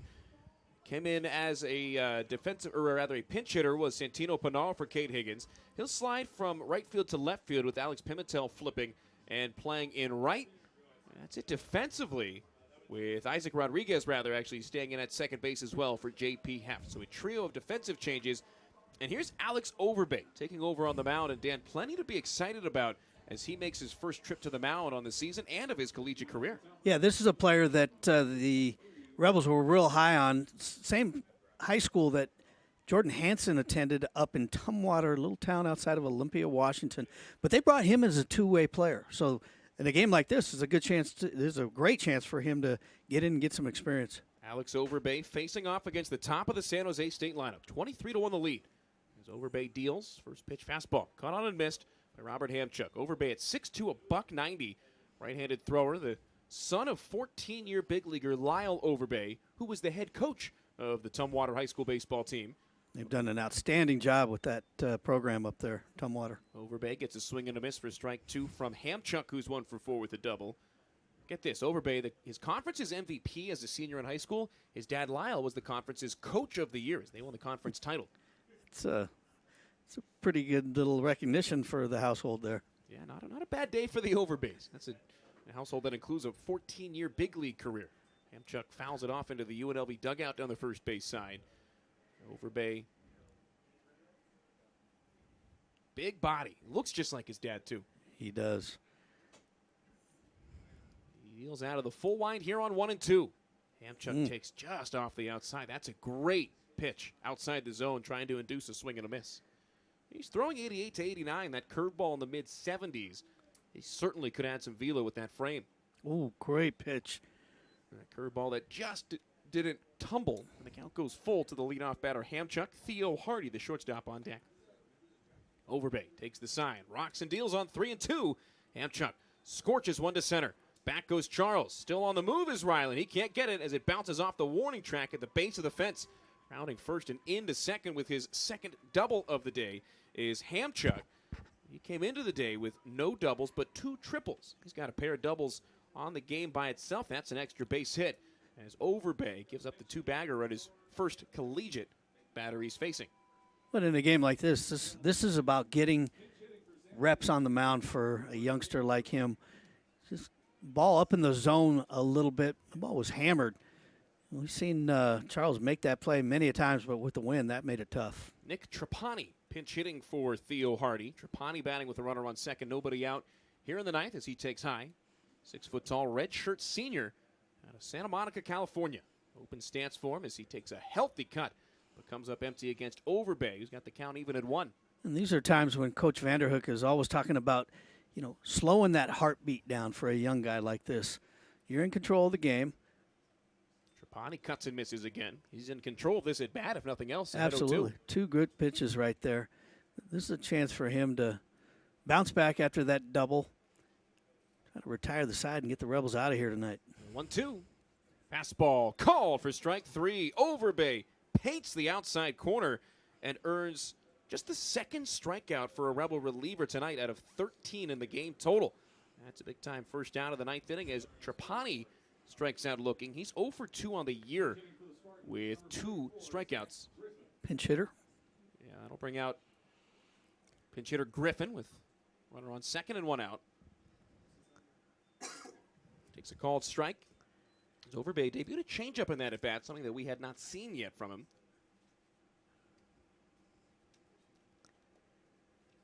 Griffin checks the swing on a pitch outside. You think about this, too. The depth of the bullpen, not just the starters that the Rebels have in their arsenal, but you got a freshman like this coming in and throwing strikes, big-bodied kid. Man, it's... There's a bounding ball up the middle. Myro charges. Shortstop's got it in front of the base. Throws an off-balance sidearm flip to first in time while the runner advances from second to third.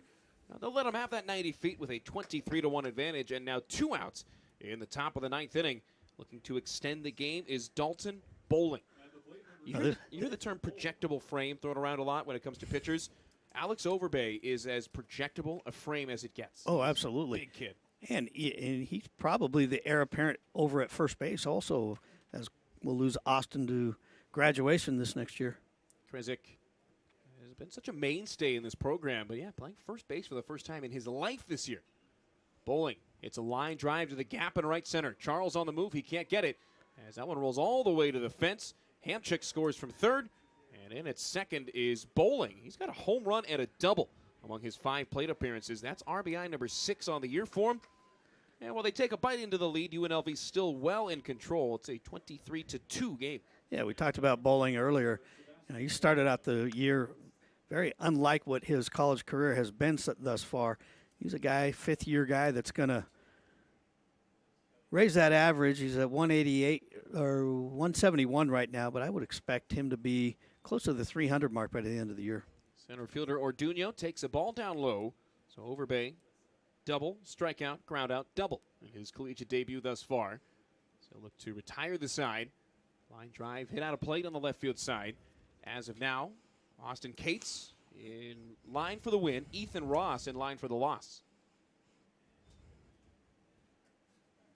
Count even at a ball and a strike. So far, Orduno 2 for 4. Singles in his first 2 at-bats, a strikeout and a ground out since. Checks the swing on that changeup. It's over the outside for a called strike, and Overbay 1 strike away from ending it. 1 ball, 2 strikes. That's the first time we've really seen that change from him. That if he can master that pitch, he's going to be tough. Here's the 1-2. In the dirt. Count goes even at Deuces Wild. If they can add some depth and a little bit more break to the arm side. That is a dangerous That is. tertiary pitch. That's what it's all about at this level, is that third offering. Fastball, breaking ball, and then something else. This 2-2 pitch hit well in the air to left field. Back goes Panaro. Panaro in front of the fence. And it bounces off the fence for extra bases. 1 run scores. In from second base is Bowling as Orduno replaces him. Back-to-back doubles. And the second and third doubles of the inning have made this a 23-3 game. So still a 20-run advantage, but you'd love to see Overbay get out of this one here in the ninth. Yeah, he's a young guy who needs these reps. And this is going to be a very teachable moment. They'll get in and watch some film with Coach Vanderhook, the pitching coach. And he's got the body, he's got the arm speed, the arm strength, and the speed. He's just got to master some of these breaking balls that he's leaving up in the zone a little bit.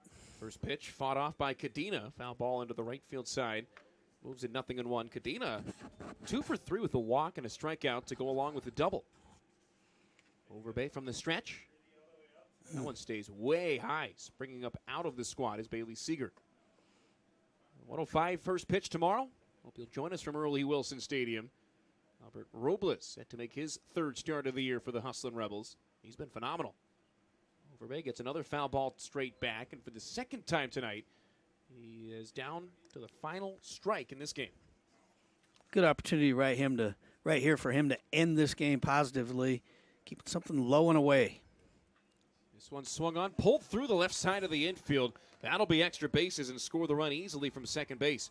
Panaro picks it up from the base of the wall, and slamming on the brakes as he rounds second is Cadena, content with a double. The 3rd straight extra base hit, and the 4th double of the top of the 9th inning for San Jose State. They've now plated 3 runs in this inning alone. And it's a 23-4 game with 2 outs in the 9th inning. That's a ball that worked inside on the hands. That's one that you got to keep away from that right-handed hitter. Being ahead in the count 1-2. So he's been ahead in the count. It's not finishing off. Just need that put-away pitch. A put-away pitch. I mean, if he can come back with the strike that he just thrown on a put-away pitch, he's going to be tough. Jake Maroney falls behind 0-1. He's popped out and grounded out since coming into the game. Both of them to third. So he goes the other way with this one, but leaves the yard on a foul ball. Overbay's been ahead, as you had mentioned, but has not been in an 0-2 count yet, as he is now. Correct. 2 straight fastballs right there. Really good location on those. Get way ahead here. 1 pitch. Get out of the inning here, kid. See how aggressive Overbay and the Rebels want to be. Here's the 0-2. Down and away. That one, as you've said a couple times tonight, overthrown. That's a pretty obvious answer to there. Yeah, it was falling off the mound towards first base. Keep that balance. Stay level. Slow the heartbeat down. Now on 1-2 Overbay, set and delivering. And this one's hit over the head of the shortstop into left center for a base hit. Rounding third and scoring is Cadena. Maroney with an RBI on a single. 23-5 the score, and Overbay just trying to get that last out somehow. Yeah, he's laboring a little bit. He's young. He's strong.